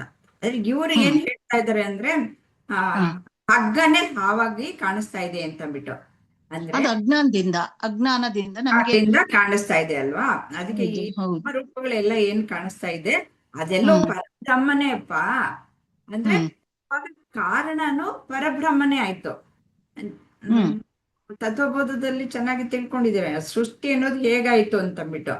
ಪರಬ್ರಹ್ಮನಿಂದಲೇನೆ ಈ ಎಲ್ಲ ಪಂಚಭೂತಗಳು ಅನ್ನೋದು ಬಂದಿದ್ದು, ಸೃಷ್ಟಿಯಾಗಿದ್ದು ಅಂತ ಚೆನ್ನಾಗಿ ತಿಳ್ಕೊಂಡಿದ್ದೀರ ತಾನೆ. ಹೇಗೆ ಮತ್ತು ಆಕಾಶ ಅನ್ನೋದು ಬಂತು, ಆಕಾಶ ಬಂದ್ಮೇಲೆ ಏನಾಯ್ತು, ಆಕಾಶದಿಂದ ಗಾಳಿ ಬಂತು, ಗಾಳಿಯಿಂದ ಅಗ್ನಿ ಬಂತು, ಅಗ್ನಿಯಿಂದ ನೀರ್ ಬಂತು, ನೀರಿಂದ ಪೃಥ್ವಿ, ಪಂಚ ತತ್ವಗಳು ಬಂತು, ಸೂಕ್ಷ್ಮವಾದಂತಹದ್ದು. ಅವು ಎಲ್ಲಿಂದ ಬಂತು? ಅದು ಉತ್ಪಾದನಾ ಕಾರಣ ಏನು? ಪರಬ್ರಹ್ಮನೇ ಕಾರಣ. ಅಂದ್ರೆ ಅದೇ ಮೆಟೀರಿಯಲ್ ಕಾರಣ ಅಂತಂದ್ರೆ ಅದೇ ಮೆಟೀರಿಯಲ್. ಇಲ್ಲಿ ಬೇರೆ ಏನು ಇಲ್ಲ, ಯಾಕಂದ್ರೆ ಇರೋದು ಅದು ಒಂದೇ ಆಗಿರೋದ್ರಿಂದ. ಅಂದ್ರೆ ಪರಬ್ರಹ್ಮನ ಶಕ್ತಿ ಯಾವುದು? ಮಾಯೆ. ಮಾಯೆಯಿಂದ ಈ ಪ್ರಪಂಚ ಅನ್ನೋದು ಕಾಣಿಸ್ತಾ ಇದೆ. ಇದಕ್ಕೋಸ್ಕರ ಅದರ ಒಂದು ಗುಣಗಳು ಏನಿದೆ, ತ್ರಿಗುಣಗಳಿದೆ, ಅವುಗಳು ಇರೋದ್ರಿಂದ ನಮ್ಗೆ ಭಿನ್ನತೆ ಅನ್ನೋದು ಕಾಣಿಸ್ತಾ ಇರೋದು ಇಲ್ಲಿ. ಅಂದ್ರೆ ಎಲ್ಲ ಮಿಥ್ಯವಾದದ್ದು. ಭಿನ್ನತೆ ಅನ್ನೋದು ಮಿಥ್ಯ, ಅಲ್ಲಿ ಇರೋದು ಬರೀ ಪರಬ್ರಹ್ಮ ಮಾತ್ರ ಅಂತ ಇದು ಶ್ರುತಿಗಳು ಹೇಳ್ತಾ ಇರೋದು.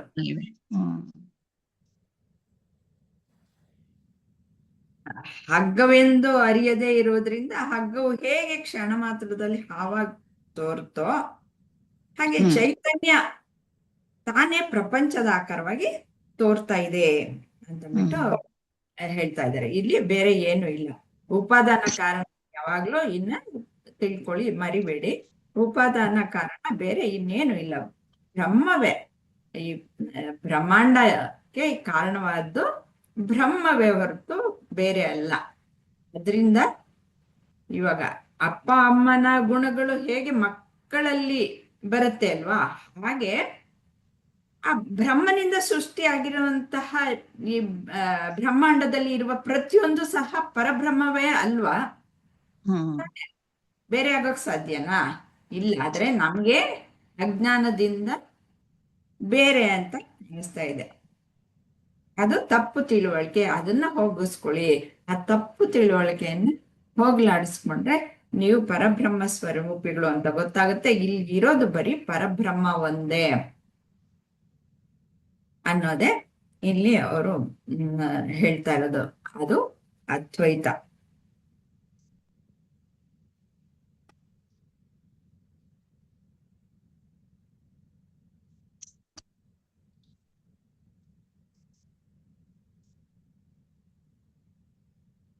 ವ್ಯಾಪ್ಯ ವ್ಯಾಪಕತಾ ಮಿಥ್ಯಾ ಸರ್ವಮಾತ್ಮೇತಿ ಶಾಸನಾತ್ ಇತಿ ಜ್ಞಾತೆ ಪರೇ ತತ್ವೇ ಭೇದಸ್ಯಾವಸರ ಕುತಃ.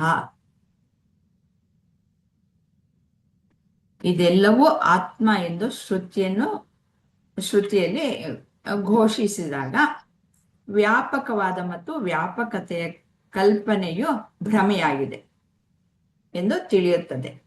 ಈ ಪರಮ ಸತ್ಯವನ್ನು ಸಾಕ್ಷಾತ್ಕಾರಗೊಳಿಸಿದಾಗ ಕಾರಣ ಮತ್ತು ಪರಿಣಾಮಗಳ ನಡುವಿನ ವ್ಯತ್ಯಾಸಕ್ಕೆ ಅವಕಾಶವೇ ಎಲ್ಲಿದೆ?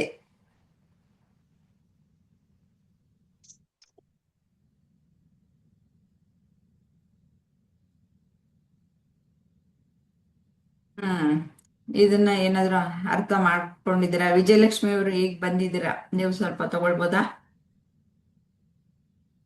ಇದರ ವಿವರಣೆಯನ್ನು ಕೊಡ್ತೀರಾ? ನಾನು ಬಂದ್ ಬಾಳತ್ತಾಯ್ತು ಮೇಡಮ್. ಹರಿ ಓಂ. ಹರಿ ಓಂ. ಹಾ, ಇವತ್ತು ನಾನು ಸುಮ್ನೆ ಕೇಳಿಸ್ಕೊಳ್ಳೋಣ ಅಂತ ಅನ್ಕೊಂಡಿದ್ದೆ ಅಮ್ಮ. ಹೌದಾ? ಅದ ಆತ್ಮ ಸರ್ವವ್ಯಾಪಿ ಅಂತ. ಅಲ್ವಾ?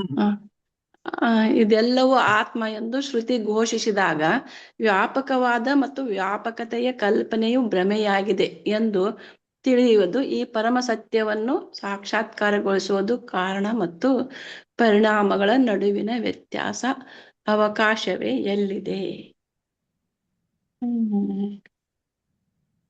ಇಡೀ ಪ್ರಪಂಚನೇ ಒಂದು ಬ್ರಹ್ಮ ಸ್ವರೂಪ ಇದ್ಮೇಲಮ್ಮ ಅದನ್ನ ನಾವು ಇದು ಈಗ ಆತ್ಮನೇ ಸರ್ವವ್ಯಾಪಿ ಅಂತ ಹೇಳ್ತೇವಿ, ಹೌದಲ್ರಿ?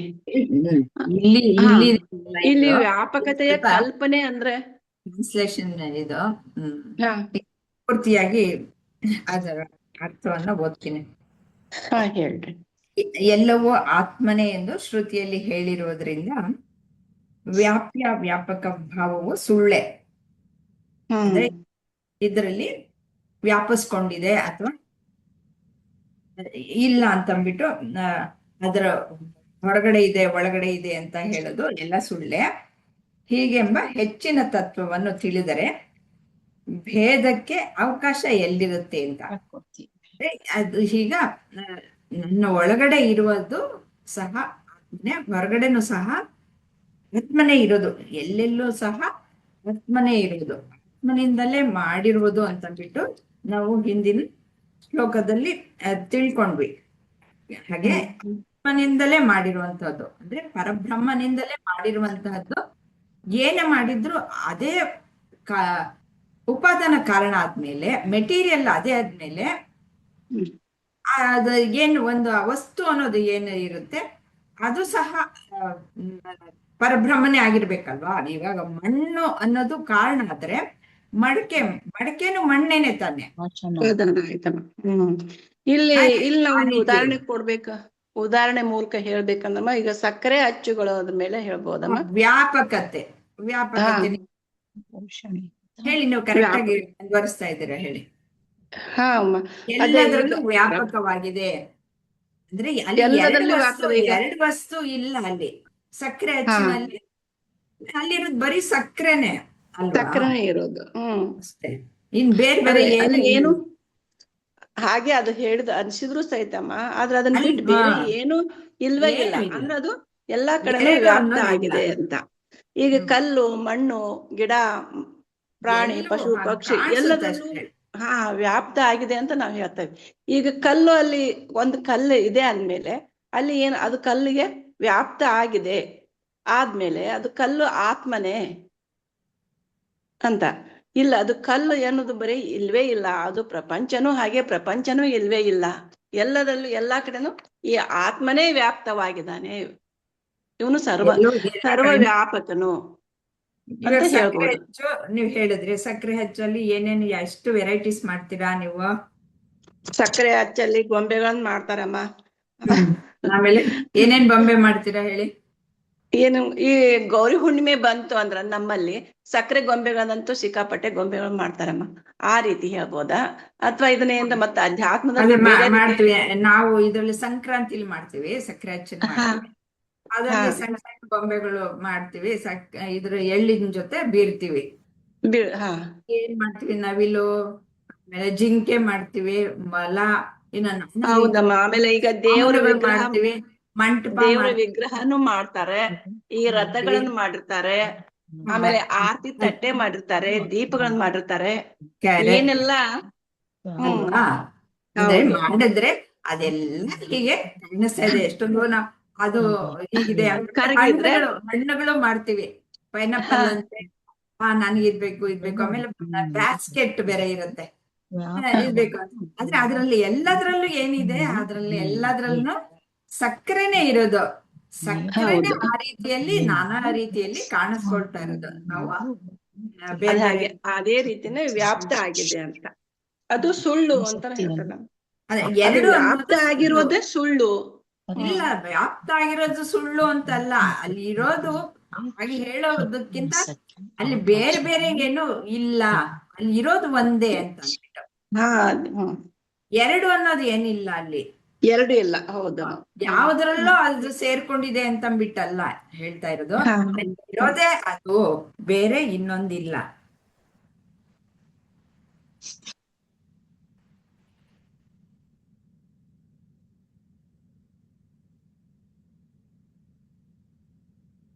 ಮತ್ತೆ ಆದ್ರೆ ಆತ್ಮ ಬೇರೆ ಅಲ್ಲ, ಪ್ರಪಂಚ ಬೇರೆ ಅಲ್ಲ.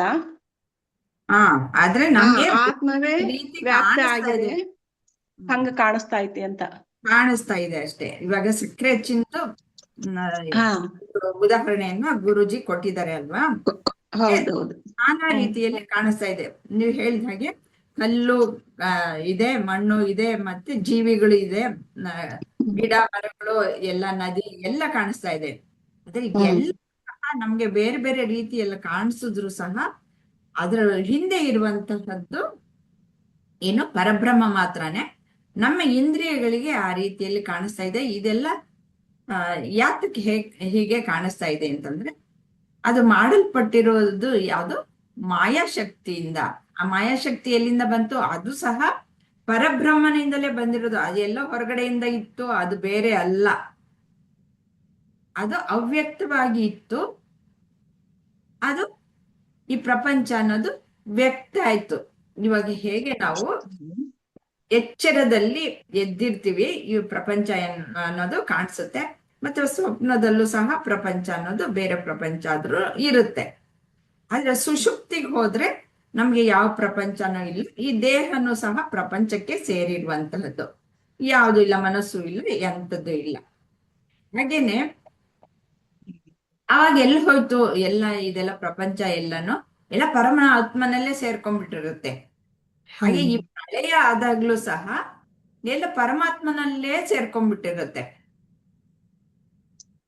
ಸೃಷ್ಟಿ ಆದಾಗ ಪರಮಾತ್ಮನಿಂದ ಮೇಲ್ಗಡೆ ಕಂಡು ಬರುತ್ತೆ ಅಷ್ಟೇ, ತೋರಿಕೆ. ಇದು ತೋರಿಕೆ ಕಂಡು ಬರುತ್ತೆ, ಜಗತ್ತಾಗಿ ಕಂಡು ಬರುತ್ತೆ ಅಷ್ಟೇ. ಅದಕ್ಕೆ ಇದು ಮಿಥ್ಯಾ ಪ್ರಪಂಚ. ಅಲ್ಲಿ ಜಗತ್ತು ಅನ್ನೋದು, ಪ್ರಪಂಚ ಅನ್ನೋದೇ ಸುಳ್ಳು, ಬರೀ ತೋರಿಕೆ ಅಷ್ಟೇ ಅಂತಂದ್ಬಿಟ್ಟು.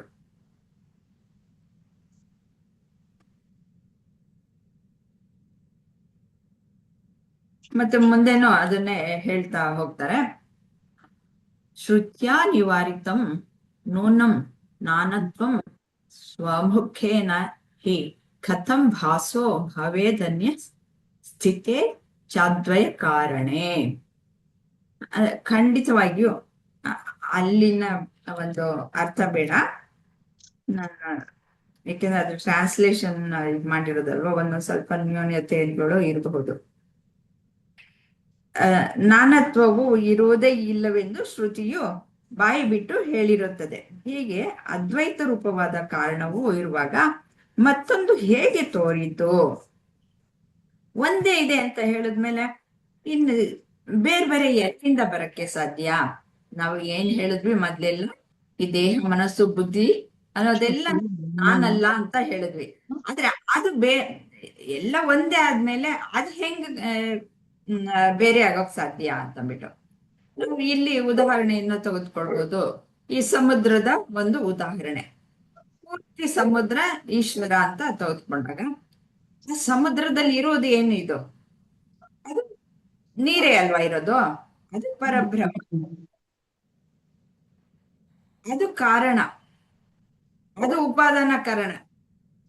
ಅದು ಅಲೆಯಾಗಿ, ನೊರೆಯಾಗಿ, ಗುಳ್ಳೆಯಾಗಿ ಕಾಣಿಸ್ಕೊಳ್ತು. ಆದ್ರೆ ಅಲೆಯಲ್ಲೇನಿದೆ, ನೊರೆಯಲ್ಲೇನಿದೆ, ಗುಳ್ಳೆಯಲ್ಲೇನಿದೆ? ಎಲ್ಲದ್ರಲ್ಲೂ ನೀರೇ ತಾನೇ ಇರೋದು. ಆದ್ರೆ ಆ ನೀರು ಅನ್ನೋದು ಏನಿದೆ, ಅದು ಅಲೆನಾ? ಎಲ್ಲ ತಾನೆ. ಆ ರೀತಿಯಲ್ಲಿ ನಾವು ಅರ್ಥವನ್ನ ಮಾಡಿಕೊಂಡು, ಹೇಗೆ ನಾನು ದೇಹ ಅಲ್ಲ, ಇದನ್ನ ಹೇಗೆ ದೇಹ ನಾನಲ್ಲ ಅಂತ ಹೇಳಿದ್ದಾರೆ ಅಂತಂದ್ಬಿಟ್ಟು. ಅದು ಏನಾಗುತ್ತೆ, ಇವಾಗ ಒಂದು ಅಲೆ, ಓ ನಾನೇ ಬೇರೆ ಸಪ್ರೇಟ್ ಅಂತಂದ್ಬಿಟ್ಟು ಅನ್ಕೊಳ್ಳುತ್ತೆ. ನೀರು ಅನ್ನೋದು ಗೊತ್ತಿಲ್ಲ, ಅದಕ್ಕೆ ಕಾಣಿಸಲ್ಲ, ಅದಕ್ಕೆ ಅಲೆಗೆ ನೀರು ಅನ್ನೋದು ಸತ್ಯ ಅದಕ್ಕೆ ಗೊತ್ತಿಲ್ಲ. ಓ ನಾನ್ ಬೇರೆ, ನಾನು ಅಷ್ಟಕ್ಕೆ ಸೀಮಿತ ಅಂತಂದ್ಬಿಟ್ಟು ಅನ್ಕೊಂಡಿದೆ. ಅದಕ್ಕೆ ಆ ಕರ್ಮಚಕ್ರದಲ್ಲಿ ಸಿಕ್ಕಾಕೊಂಡ್ಬಿಟ್ಟಿರೋದು. ಅದು ಯಾವಾಗ ಸೃಷ್ಟಿಗೆ ಬಂತೋ ಅವಾಗ ದೇಶ, ಕಾಲ ಮತ್ತು ಕರ್ಮ 3 ಬರುತ್ತೆ ಈ ಪ್ರಪಂಚದಲ್ಲಿ. ಪ್ರತಿಯೊಂದು ಜೀವಿಗೂ ಅಷ್ಟೇ ದೇಶ, ಕಾಲ ಮತ್ತು ಕರ್ಮ ಅನ್ನೋದು ಬರುತ್ತೆ. ಅದು ಮುಂದಿನ ಶ್ಲೋಕದಲ್ಲೂ ಹೇಳ್ತಾರೆ ಬಹುಶಃ.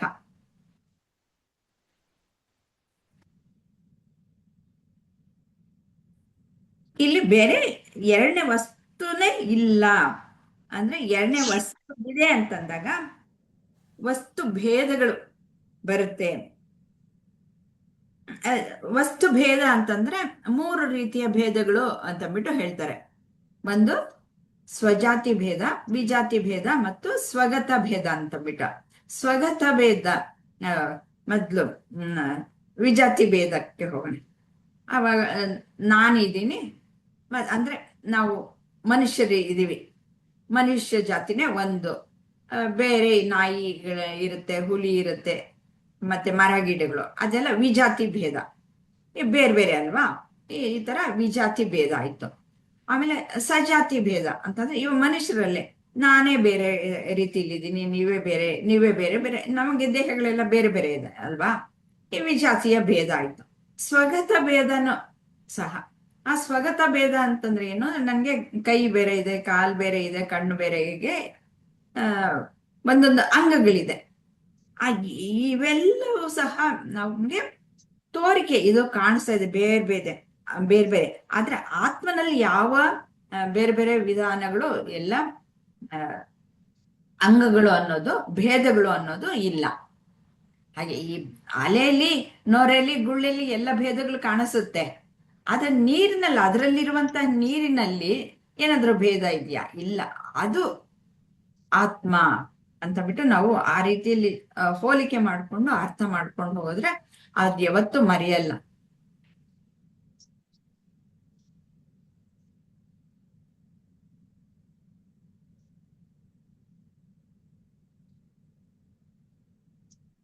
ಇನ್ನೇನಾದ್ರು ಇಲ್ಲಿ ಬೇಕಾ? ಏನಾದ್ರು ಸಂಶಯ ಇದೆಯಾ?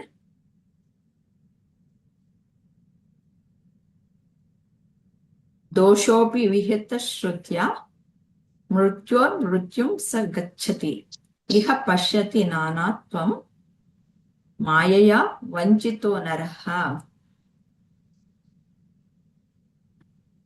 ಇದಕ್ಕೆ ಅರ್ಥ ಹೇಗಿದೆ, ಇದಲ್ಲದೆ ಭೇದ ದೃಷ್ಟಿಯಲ್ಲಿ ದೋಷವೂ ಉಂಟೆಂದು, ಇವಾಗ 3 ಭೇದಗಳನ್ನ ಹೇಳಿದ್ನಲ್ಲ, ಅದರ ಪ್ರಕಾರ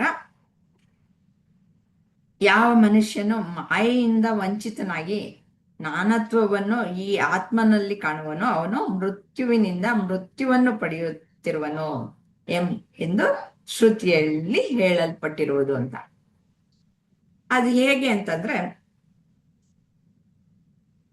ಇವಾಗ ಹೀಗೆ ಭೇದ ಇದೆ, ಈ ಆತ್ಮನಲ್ಲಿ ಭೇದಗಳಿದೆ. ಏನೋ ವಿಜಾತಿಯ ಭೇದ ಇದೆ, ಮತ್ತೆ ಸಜಾತಿಯ ಭೇದ ಇದೆ, ಮತ್ತೆ ಸ್ವಗತ ಭೇದ ಇದೆ ಅಂತ ಬಿಟ್ಟು ಯಾರು ಮತ್ತೆ ಅಜ್ಞಾನಕ್ಕೆ ಹೋಗಿ ಇದೆ ಅಂತ ಅನ್ಕೊಳ್ತಾನೋ ಅಂಥವನ್ಗೆ ಏನಾಗುತ್ತೆ, ಮತ್ತೆ ಮೃತ್ಯು ಚಕ್ರ, ಸಾವು, ಮತ್ತೆ ಹುಟ್ಟೋದು, ಸಾಯೋದು, ಇದು ತಪ್ಪಿದ್ದಲ್ಲ ಅಂತಂದ್ಬಿಟ್ಟು ಅವಾಗ ಅಜ್ಞಾನ ಇದೆ. ಅವಾಗ ಏನ್ ಮಾಡುತ್ತೆ, ಅಹಂಕಾರ ಅನ್ನೋದೇ ಅಲ್ಲಿ ಕೆಲಸ ಮಾಡುತ್ತೆ. ಅಹಂಕಾರಕ್ಕೆ ಗೊತ್ತಿಲ್ಲ ನಾನು ಯಾರು ಅಂತಂದ್ಬಿಟ್ಟು.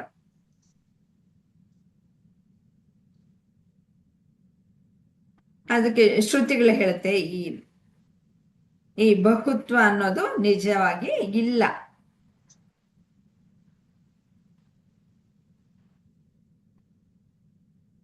ಈ ಶ್ರುತಿಯಲ್ಲಿ ಇಲ್ಲದಿರುವ ಬಹುತ್ವವನ್ನು ಇರುವುದು ಅಂತ ಯಾರು ತಿಳಿತಾನೋ ಅವನು ಮೇಲಿಂದ ಮೇಲೆ ಮರಣಗಳು ಉಂಟಾಗ್ತಾನೆ ಇರುತ್ತವೆ ಅವನಿಗೆ ಅಂತ ಹೇಳ್ತಾರೆ. ನಾನು ನಿಜವಾಗಿ ಎರಡನೆಯದಿಲ್ಲದ ಆತ್ಮನೇ ಆಗಿರ್ತೀನಿ.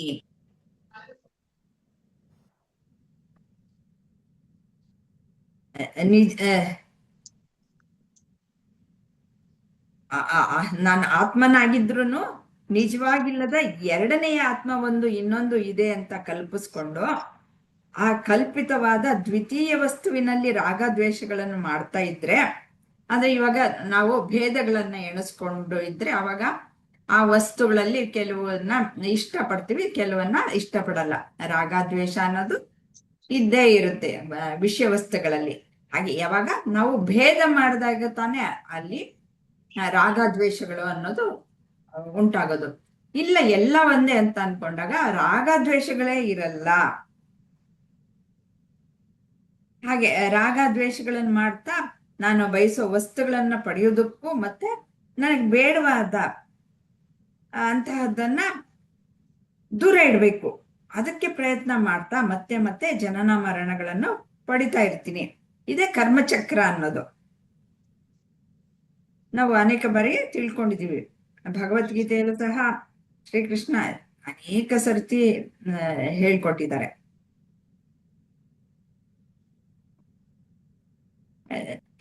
ಹೀಗೆ ಜನನ ಮರಣಗಳನ್ನು ಪಡೆಯುತ್ತಿರುವಂತೆ ಒಂದು ಅನಾದಿಯಾದ ಕನಸನ್ನು ಮನುಷ್ಯರು ಅನುಭವಿಸ್ತಾ ಇದ್ದಾರೆ ಅಂತ ಹೇಳ್ತಾ ಇದ್ದಾರೆ. ನಿಜವಾಗಿಯೂ ಬಹುತ್ವವಾಗಲಿ ಅಥವಾ ಮೃತ್ಯುವಾಗಲಿ ಇರುವುದಿಲ್ಲ, ಮೃತ್ಯುನೇ ಇಲ್ಲ ಅಂತ ಹೇಳ್ತಾ ಇದ್ದಾರೆ.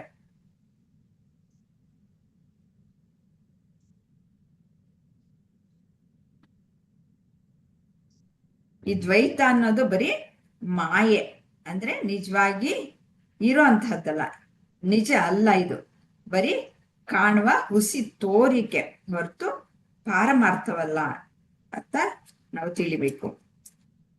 ಹೇಗೆ ಇದು ನೀವು ಮೃತ್ಯುವೇ ಇಲ್ಲ ಅಂತ ಹೇಳ್ಬಿಟ್ಟಿ ಅಂತ ಕೇಳ್ಬೋದು. ಹೇಗೆಂದ್ರೆ ಇವಾಗ ದೇಹ ಬಿದ್ದೋಗ್ಬಿಡುತ್ತೆ, ಒಂದ್ ಸ್ವಲ್ಪ ದಿನ ಆದ್ಮೇಲೆ ಅದರ ಆಯಸ್ಸು ಟೈಮ್ ಆದ್ಮೇಲೆ ಬಿದ್ದೋಗ್ಬಿಡುತ್ತೆ. ಅವಾಗ ಸತ್ತೋಗಿದೆ ಅಲ್ವಾ ಅಂತಂದ್ಬಿಟ್ಟು ಕೇಳ್ತೀರಾ. ಆದ್ರೆ ನಿಜವಾಗ್ಲೂ ಹಂಗ್ ನಮ್ಗೆ ಕಾಣಿಸುತ್ತಷ್ಟೇ, ಅದು ಇಲ್ಲದೆ ಹೋಗುತ್ತಾ? ಅದು ಪಂಚಭೂತಗಳಲ್ಲಿ ಲೀನ ಆಗುತ್ತೆ ಅಲ್ವಾ, ಅದರ ಅಸ್ತಿತ್ವವಾಗಿ ಇದ್ದೇ ಇರುತ್ತೆ ಅಲ್ವಾ. ಅಸ್ತಿತ್ವ ಎಲ್ಲಿ ಹೋಗುತ್ತೆ? ಇಲ್ಲ, ಅದು ಬೇರೆ ರೂಪವನ್ನ ಪಡ್ಕೊಳ್ಳುತ್ತಷ್ಟೇನೆ. ಅದು ನಾಶ ಎಲ್ಲಾಗತ್ತೆ? ನಾಶ ಖಂಡಿತ ಆಗಲ್ಲ. ಹಾಗೆ ಇನ್ನ ಸೂಕ್ಷ್ಮ ದೇಹನೂ ಅಷ್ಟೇ, ಅದನ್ನು ಸಹ ಯಾವ್ದ್ರಿಂದ ಮಾಡಿದೆ? ಅದು ಪಂಚಭೂತಗಳಿಂದನೇ ಮಾಡಿರುವಂತದ್ದು. ಅದು ಎಷ್ಟು ದಿನ ಇರುತ್ತೆ? ಜ್ಞಾನ ಬರೋವರೆಗೂ ಇರುತ್ತೆ. ಆಮೇಲೆ ಅದು ಪಂಚಭೂತಗಳಲ್ಲೇ ಲೀನವಾಗುವಂತಹದ್ದೇ, ಅದು ಬೇರೆ ಅಲ್ಲ. ನಾವು ಇವಾಗ ತಿಳ್ಕೊಂಡಿದ್ವಿ ಪಂಚಭೂತಗಳು ಎಲ್ಲಿಂದ ಬಂತು. ಪಂಚಭೂತಗಳು ಸಹ ಆ ಪರಬ್ರಹ್ಮನಿಂದಲೇ ಬಂದಿರೋದು. ಅದು ಯಾವಾಗ್ಲೂ ಆ ಪರಬ್ರಹ್ಮ ಅನ್ನೋದು ಯಾವಾಗ್ಲೂ ಇರುವಂತಹದ್ದೇ. ಯಾವಾಗ ನಾವು ಶರೀರ ಅನ್ಕೊಳ್ತೀವೋ ಆವಾಗ ಅದು ನಾಶವಾಗುವಂತಹದ್ದು ಅಂತಂದ್ಬಿಟ್ಟು ಅನ್ಕೊಳ್ತೀವಿ. ಇಲ್ಲ, ಪರಬ್ರಹ್ಮ ವಸ್ತುವನ್ನಾಗಿ ನೋಡಿದಾಗ ಅದಕ್ಕೆ ನಾಶ ಅನ್ನೋದು ಇಲ್ವೇ ಇಲ್ಲ. ಈ ಆತ್ಮ, ಈ ಅರಿವು ಅನ್ನೋದಕ್ಕೆ ನಾಶ ಇಲ್ವೇ ಇಲ್ಲ.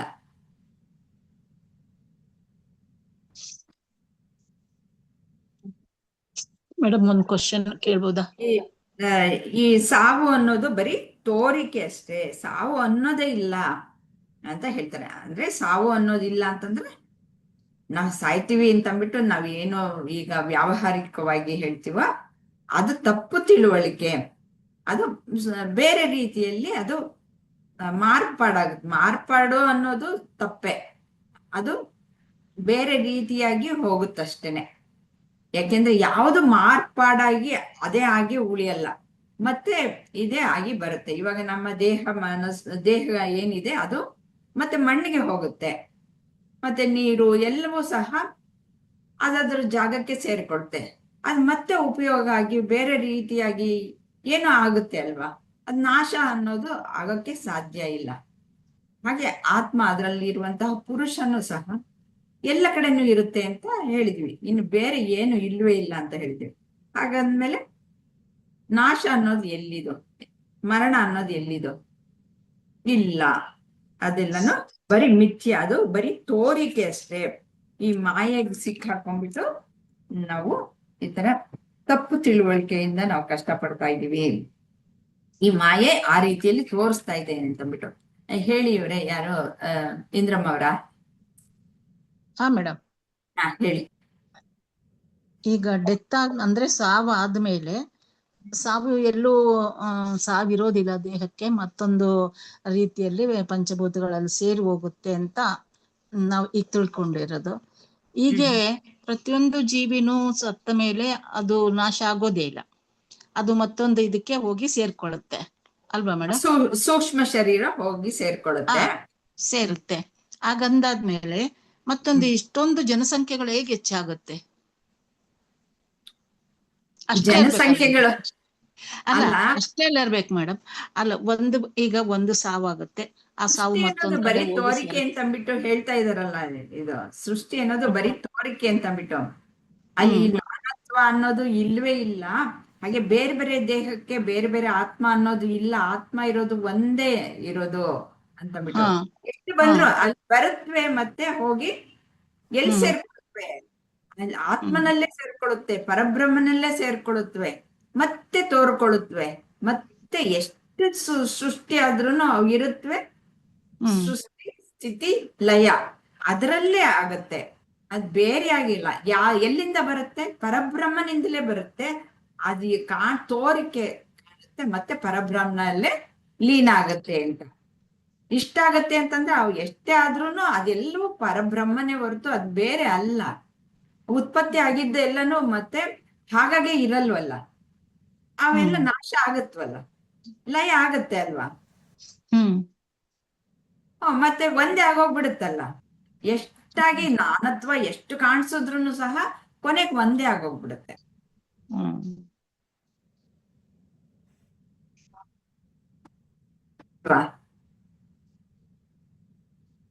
ಯೋಚನೆ ಮಾಡಿ.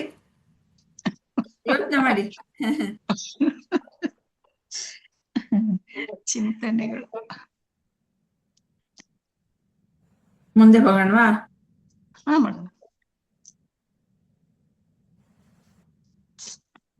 ಬ್ರಹ್ಮಣ ಸರ್ವಭೂತಾನಿ ಜಾಯಂತೆ ಪರಮಾತ್ಮನಃ ತಸ್ಮಾತ್ ಏತಾನಿ ಬ್ರಹ್ಮೈವ ಭವಂತ್ಯವಧಾರಯೇತ್.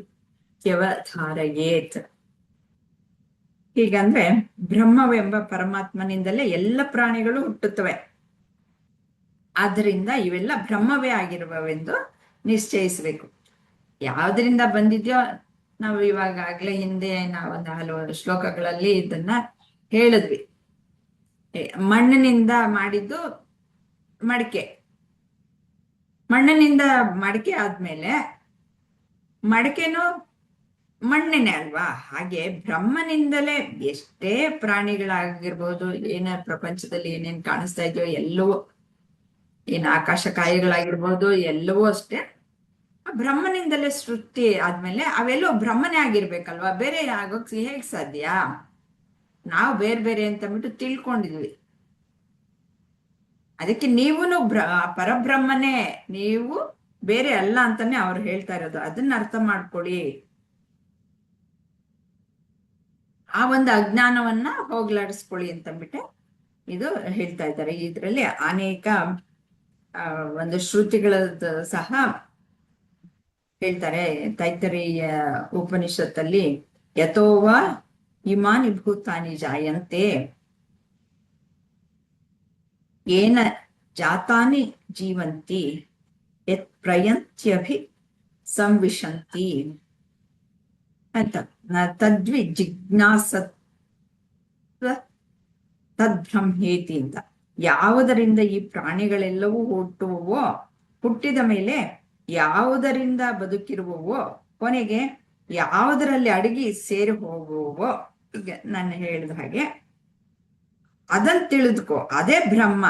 ಯಾವುದರಲ್ಲಿ ಹುಟ್ಟುತ್ತೆ, ಯಾವುದರಲ್ಲಿ ಕಾಣಿಸ್ಕೊಳುತ್ತೆ, ಮತ್ತೆ ಯಾವುದರಲ್ಲಿ ಲೀನ ಆಗೋಗ್ಬಿಡುತ್ತೆ, ಅದೇ ಪರಬ್ರಹ್ಮ. ಬೇರೆ ಏನು ಇಲ್ಲ ಇಲ್ಲಿ. ಎರಡನೇದು ಇಲ್ಲ, ಅದ್ವಿತೀಯ. ಅದ್ವಿತೀಯ ಅಂದ್ರೆ ಬೇರೆದು ಇರೋದಕ್ಕೆ ಸಾಧ್ಯನೇ ಇಲ್ಲ. ನನಗೆ ಸುಲಭವಾಗಿ ಅರ್ಥ ಮಾಡ್ಕೊಳಕ್ ಆಗುವಂತಹದ್ದು ಸಮುದ್ರ. ಸಮುದ್ರವನ್ನು ಯಾವಾಗ್ಲೂ ಜ್ಞಾಪಕ ಮಾಡ್ಕೊಂಡ್ರೆ ನೀವು ಸಂಪೂರ್ಣವಾಗಿ ಅರ್ಥ ಮಾಡ್ಕೊಳ್ಬಹುದು. ಬೇರೆ ಬೇರೆ ಹೀಗೆ ಏನು ಮಣ್ಣು ಮಡಿಕೆ ಹೇಳ್ತಾರೆ, ಮತ್ತೆ ಬಂಗಾರ ಒಡವೆ ಇದೆಲ್ಲ ಹೇಳ್ತಾರೆ. ಎಲ್ಲದಕ್ಕಿಂತ ಬಹಳ ಸ್ಪಷ್ಟವಾಗಿ ತಿಳ್ಕೊಳ್ಳೋಕೆ ಸಾಧ್ಯ ಇರುವಂತಹದ್ದು, ಸುಲಭವಾಗಿ ತಿಳ್ಕೊಳ್ಳೋಕೆ ಸಾಧ್ಯ ಇರುವಂತಹದ್ದು ಸಮುದ್ರ, ಅಲೆನೊರೆ, ಗುಳ್ಳೆ. ಇನ್ನೊಂದು ಶ್ರುತಿಲಿ ಹೇಳ್ತಾರೆ ಈ ಆತ್ಮನಿಂದನೇ ಆಕಾಶ ಹುಟ್ಟಿದೆ ಅಂತ. ಅಂದ್ರೆ ಆಕಾಶ ಹುಟ್ಟಿದೆ ಅಂತಂದ್ರೆ ನಾವು ಹಿಂದಿನ ಶ್ಲೋಕಗಳಲ್ಲಿ ಆಗ್ಲೇ ತಿಳ್ಕೊಂಡ ಹಾಗೆ ಆಕಾಶದಿಂದ ಏನು ಹುಟ್ಟು, ಗಾಳಿ ಹುಟ್ಟು, ಗಾಳಿಯಿಂದ ಅಗ್ನಿ, ಅಗ್ನಿಯಿಂದ ನೀರು, ನೀರಿಂದ ಪೃಥ್ವಿ, ಹೀಗೆ ಬಂತು. ಅಂದ್ರೆ ಅವೆಲ್ಲವೂ ಎಲ್ಲ ಮೂಲ ಎಲ್ಲಿ? ಅದು ಪರಬ್ರಹ್ಮನಿಂದನೇ ಬಂದಿದ್ದು. ಶ್ರುತಿನೇ ನಮ್ಗೆ ಪ್ರಮಾಣ, ಅದೇ ಜಗತ್ತಿಗೆಲ್ಲ ಉಪಾದಾನ ಕಾರಣ. ಆದ್ರಿಂದ ಜಗತ್ತೆಲ್ಲ ಬ್ರಹ್ಮನೇ, ಬ್ರಹ್ಮ ಬಿಟ್ರೆ ಬೇರೆ ಏನೂ ಅಲ್ಲ. ಈ ತೋರಿಕೆ ಹಿಂದೆ ನಾವು ಹೋದ್ರೆ ನಾವು ಈ ಕಷ್ಟಗಳಿಗೆ ಸಿಕ್ಕಾಕೊಳ್ತೀವಿ.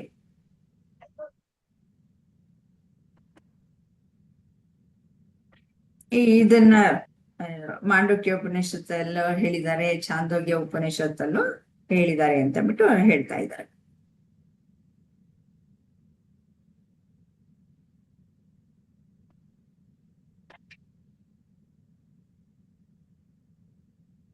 ಬ್ರಹ್ಮ ಇವ ಸರ್ವನಾಮಾನಿ ರೂಪಾಣಿ ವಿವಿಧಾನಿ ಚ ಕರ್ಮಾಣ್ಯಪಿ ಸಮಗ್ರಾಣಿ ಬಿಭರ್ತೀತಿ ಶ್ರುತಿರ್ಜಗೌ.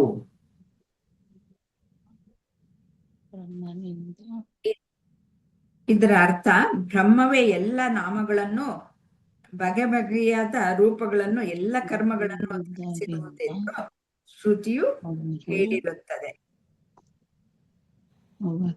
ಇದರ ಅರ್ಥ ಹೇಳ್ತೀರಾ ಇಂದ್ರಮ್ಮ ಅವ್ರೆ?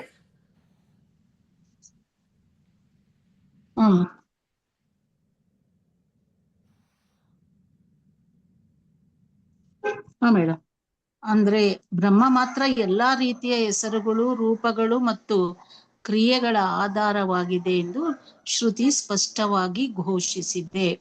ಶ್ರುತಿ ಹೇಳುತ್ತಂತೆ ಬ್ರಹ್ಮ ಮತ್ತು ಎಲ್ಲಾ ರೀತಿಯ ಹೆಸರುಗಳು, ಅಂದ್ರೆ ನಾವು ಬ್ರಹ್ಮಂಗೆ ಏನ್ ಕರೀತೇವೆ, ನಾನಾ ವಿಧಗಳಾದಂತಹ ದೇವರುಗಳನ್ನ ನಾವು ಪೂಜೆ ಮಾಡ್ತಾ ಇದ್ದೇವೆ. ಬ್ರಹ್ಮ, ವಿಷ್ಣು, ಪರಮ, ಸರಸ್ವತಿ, ಗಣಪತಿ, ಸಾಕಷ್ಟು ದೇವತೆಗಳನ್ನ ನಾವು ಪೂಜೆ ಮಾಡ್ತೇವೆ. ಆದ್ರೆ ಬ್ರಹ್ಮ ಮಾತ್ರ ಎಲ್ಲಾ ರೀತಿಯ ಹೆಸರುಗಳು, ಯಾವುದೇ ಪೂಜೆ ಮಾಡಿದ್ರು ಅದು ಬ್ರಹ್ಮನ್ಗೆ ಸಲ್ಲುತ್ತೆ, ಕೃಷ್ಣನ್ಗೆ ಸಲ್ಲುತ್ತೆ, ಅಥವಾ ನಾರಾಯಣನ್ಗೆ ಸಲ್ಲುತ್ತೆ ಅಂತಕ್ಕಂಥದ್ದನ್ನ ನೀವು ಏನ್ ಅನ್ಕೊಂಡಿದ್ರ ಹೇಳಿ? ಬ್ರಹ್ಮ ಸೃಷ್ಟಿಕರ್ತ ಬ್ರಹ್ಮ ಅಂತ ಅನ್ಕೊಂಡು? ಹಾಗ ಅನ್ಕೊಂಡಿದ್ದೀನಿ.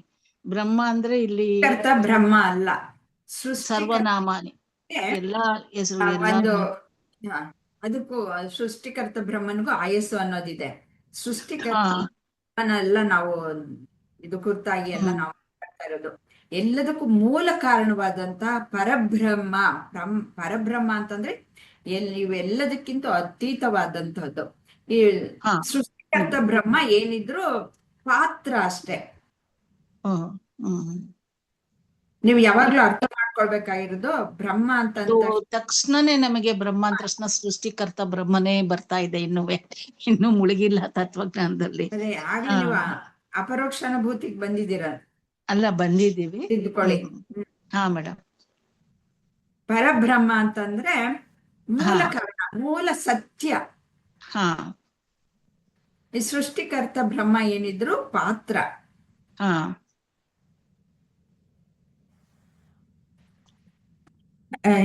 ಹೇಳಿ. ವಿದ್ಯಾನುವಿಧಿ ಅಂದ್ರೆ ಸೃಷ್ಟಿಕರ್ತ ಬ್ರಹ್ಮ ಅಂತಂದ್ರೆ ಬ್ರಹ್ಮ ಸೃಷ್ಟಿಕರ್ತ ಬ್ರಹ್ಮನ್ಗೆ ಹೋಗ್ಬೇಡಿ,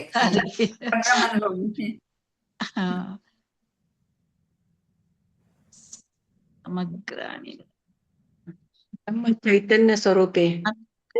ಗುರುಜಿ ಒಂದು ಆಪಲ್ ನಾವು ಉದಾಹರಣೆ ಕೊಟ್ಬಿಟ್ಟು ಹೇಳಿದ್ದಾರೆ. ಆಪಲ್ ನೋಡ್ತೀವಿ, ಅದಕ್ಕೆ ಒಂದು ರೂಪ ಇದೆ, ನಾಮ ಇದೆ, ಮತ್ತೆ ಅದನ್ನ ತಿಂದಾಗ ನನ್ಗೆ ಸಂತೋಷ ಆಗತ್ತೆ, ಅದನ್ನ ವಿವರಿಸಿ ಹೇಳಿದ್ದಾರೆ.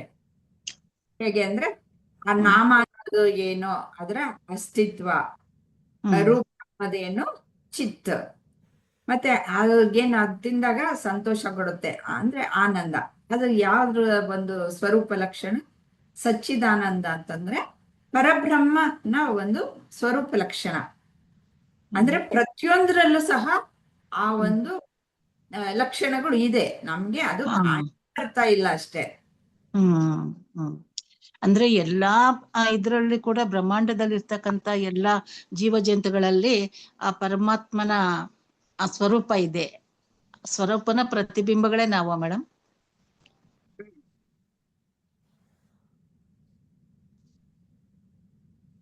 ಎಲ್ಲಾ ರೂಪಗಳು ಕ್ರಿಯೆಗಳು ಆಧಾರವಾಗಿದೆ ಎಂದು ಶ್ರುತಿ ಸ್ಪಷ್ಟವಾಗಿ ಘೋಷಿಸಿದೆ. ಬ್ರಹ್ಮ ಮಾತ್ರ ಎಲ್ಲಾ ಯಾವಾಗ ಸೃಷ್ಟಿ ಆಯ್ತೋ ಅವಾಗ ಈ ಪರಬ್ರಹ್ಮನೇ ಅಲ್ಲಿರೋದು. ಆದ್ರೆ ಸೃಷ್ಟಿ ಬಂದಾಗ ಅಂದ್ರೆ ತೋರಿಕೆ ಬಂದಾಗ, ಅಂದ್ರೆ ಬೀಜ ಅದ್ರ ಒಳಗಡೆ ಇರುತ್ತೆ, ಆದಾಗ ಗಿಡ ಯಾವಾಗ್ಲೂ ಇರುತ್ತಾ, ಅದು ಒಂದ್ಸತಿ ಮತ್ತೆ ಹೋಗ್ಬಿಡುತ್ತೆ ಅಲ್ವಾ, ಮತ್ತೆ ಬೀಜ ಇರುತ್ತೆ, ಆ ಬೀಜ ಮತ್ತೆ ಮೊಳಕೆ ಹೊಡೆಯುತ್ತೆ. ಹಾಗೆ ಸ್ಥಿತಿ ಲಯಗಳು ನಡೀತಾನೆ ಇರುತ್ತವೆ. ಅದರಲ್ಲಿ ಅದ್ ನಮ್ಗೆ ಇವಾಗ ಜಗತ್ತು ಅನ್ನೋದು ಬರೀ ಆ ರೀತಿಯಲ್ಲಿ ತೋರಿಕೆ ಅಷ್ಟೇ. ಬೀಜನೇ ನಮ್ಗೆ ವಾಗಿ ಕಾಣಿಸ್ತಾ ಇದೆ. ಅದರಲ್ಲಿ ತೋರಿಕೆ ಬಂದಾಗ ಏನಾಯ್ತು ಅಂತಂದ್ರೆ ಅಲ್ಲಿ ಒಂದು ನಾಮ ಬಂತು, ರೂಪ ಬಂತು, ಮತ್ತೆ ಅಲ್ಲಿ ಕರ್ಮನೂ ಬಂತು. ಸುಮ್ನೆ ಇರಕ್ಕಾಗಲ್ಲ. ನಾವು ಹುಟ್ಟದಾಗ್ಲಿಂದ ಮತ್ತೆ ಸಾಯುವವರೆಗೂ ನಾವು ಏನಾದ್ರೂ ಒಂದು ಕರ್ಮ ಮಾಡ್ತಾನೆ ಇರ್ತೀವಿ. ಅಟ್ಲೀಸ್ಟ್ ಆದ್ರೂ ಆಡ್ತಾ ಇರ್ತೀವಲ್ಲ, ಅದನ್ನು ಕರ್ಮವೇ. ಅದು ಅವೆಲ್ಲ ಪ್ರಕೃತಿಯಲ್ಲಿ ನಡೀತಾ ಇರುತ್ತೆ. ಪ್ರಕೃತಿಯಲ್ಲಿ ಬಂತು ಅದು ಅಲ್ಲಿ ಎರಡು ದ್ವೈತ ತಿಳ್ಕೊಳ್ಬೇಡಿ. ಇದು ಸಹ ಪ್ರಕೃತಿ ಸಹ ಪರಬ್ರಹ್ಮನ ಶಕ್ತಿನೇ, ಅದು ಬೇರೆ ಅಲ್ಲ. ಯಾವಾಗ ಸೃಷ್ಟಿ ನಡಿಬೇಕಲ್ಲ ಆವಾಗ ಅದು ಬಂದ್ ಆ ಶಕ್ತಿಯಿಂದ ಈ ಜಗತ್ತು ಅನ್ನೋದು ಕಾಣಿಸ್ಕೊಟ್ಟು ಅವಾಗ ಶಿವಶಕ್ತಿ ಅಂತ ನಾವು ಹೇಳ್ತೀವಿ. ಹಾಗೆ ಬೇರೆ ಬೇರೆ ಹೆಸರುಗಳನ್ನ ಕೊಡ್ತೀವಿ, ಆದ್ರೆ ಅಲ್ಲಿ ಇರೋದು ಎಲ್ಲವೂ ಸಹ ಪರಬ್ರಹ್ಮ ಒಬ್ಬನೇ. ಎಲ್ಲ ಸಹ ನಾವು ಬೇರೆ ಬೇರೆ ಅನ್ಕೊಳ್ಳೋದು ತಪ್ಪು. ಏನೇನ್ ಕಾಣಿಸ್ತಾ ಇದೆಯೋ ಎಲ್ಲವೂ ಸಹ ನಾಮ ರೂಪಗಳು, ಕರ್ಮ ಏನ್ ಕಾಣಿಸ್ತಾ ಇದೆಯೋ ಎಲ್ಲವೂ ಸಹ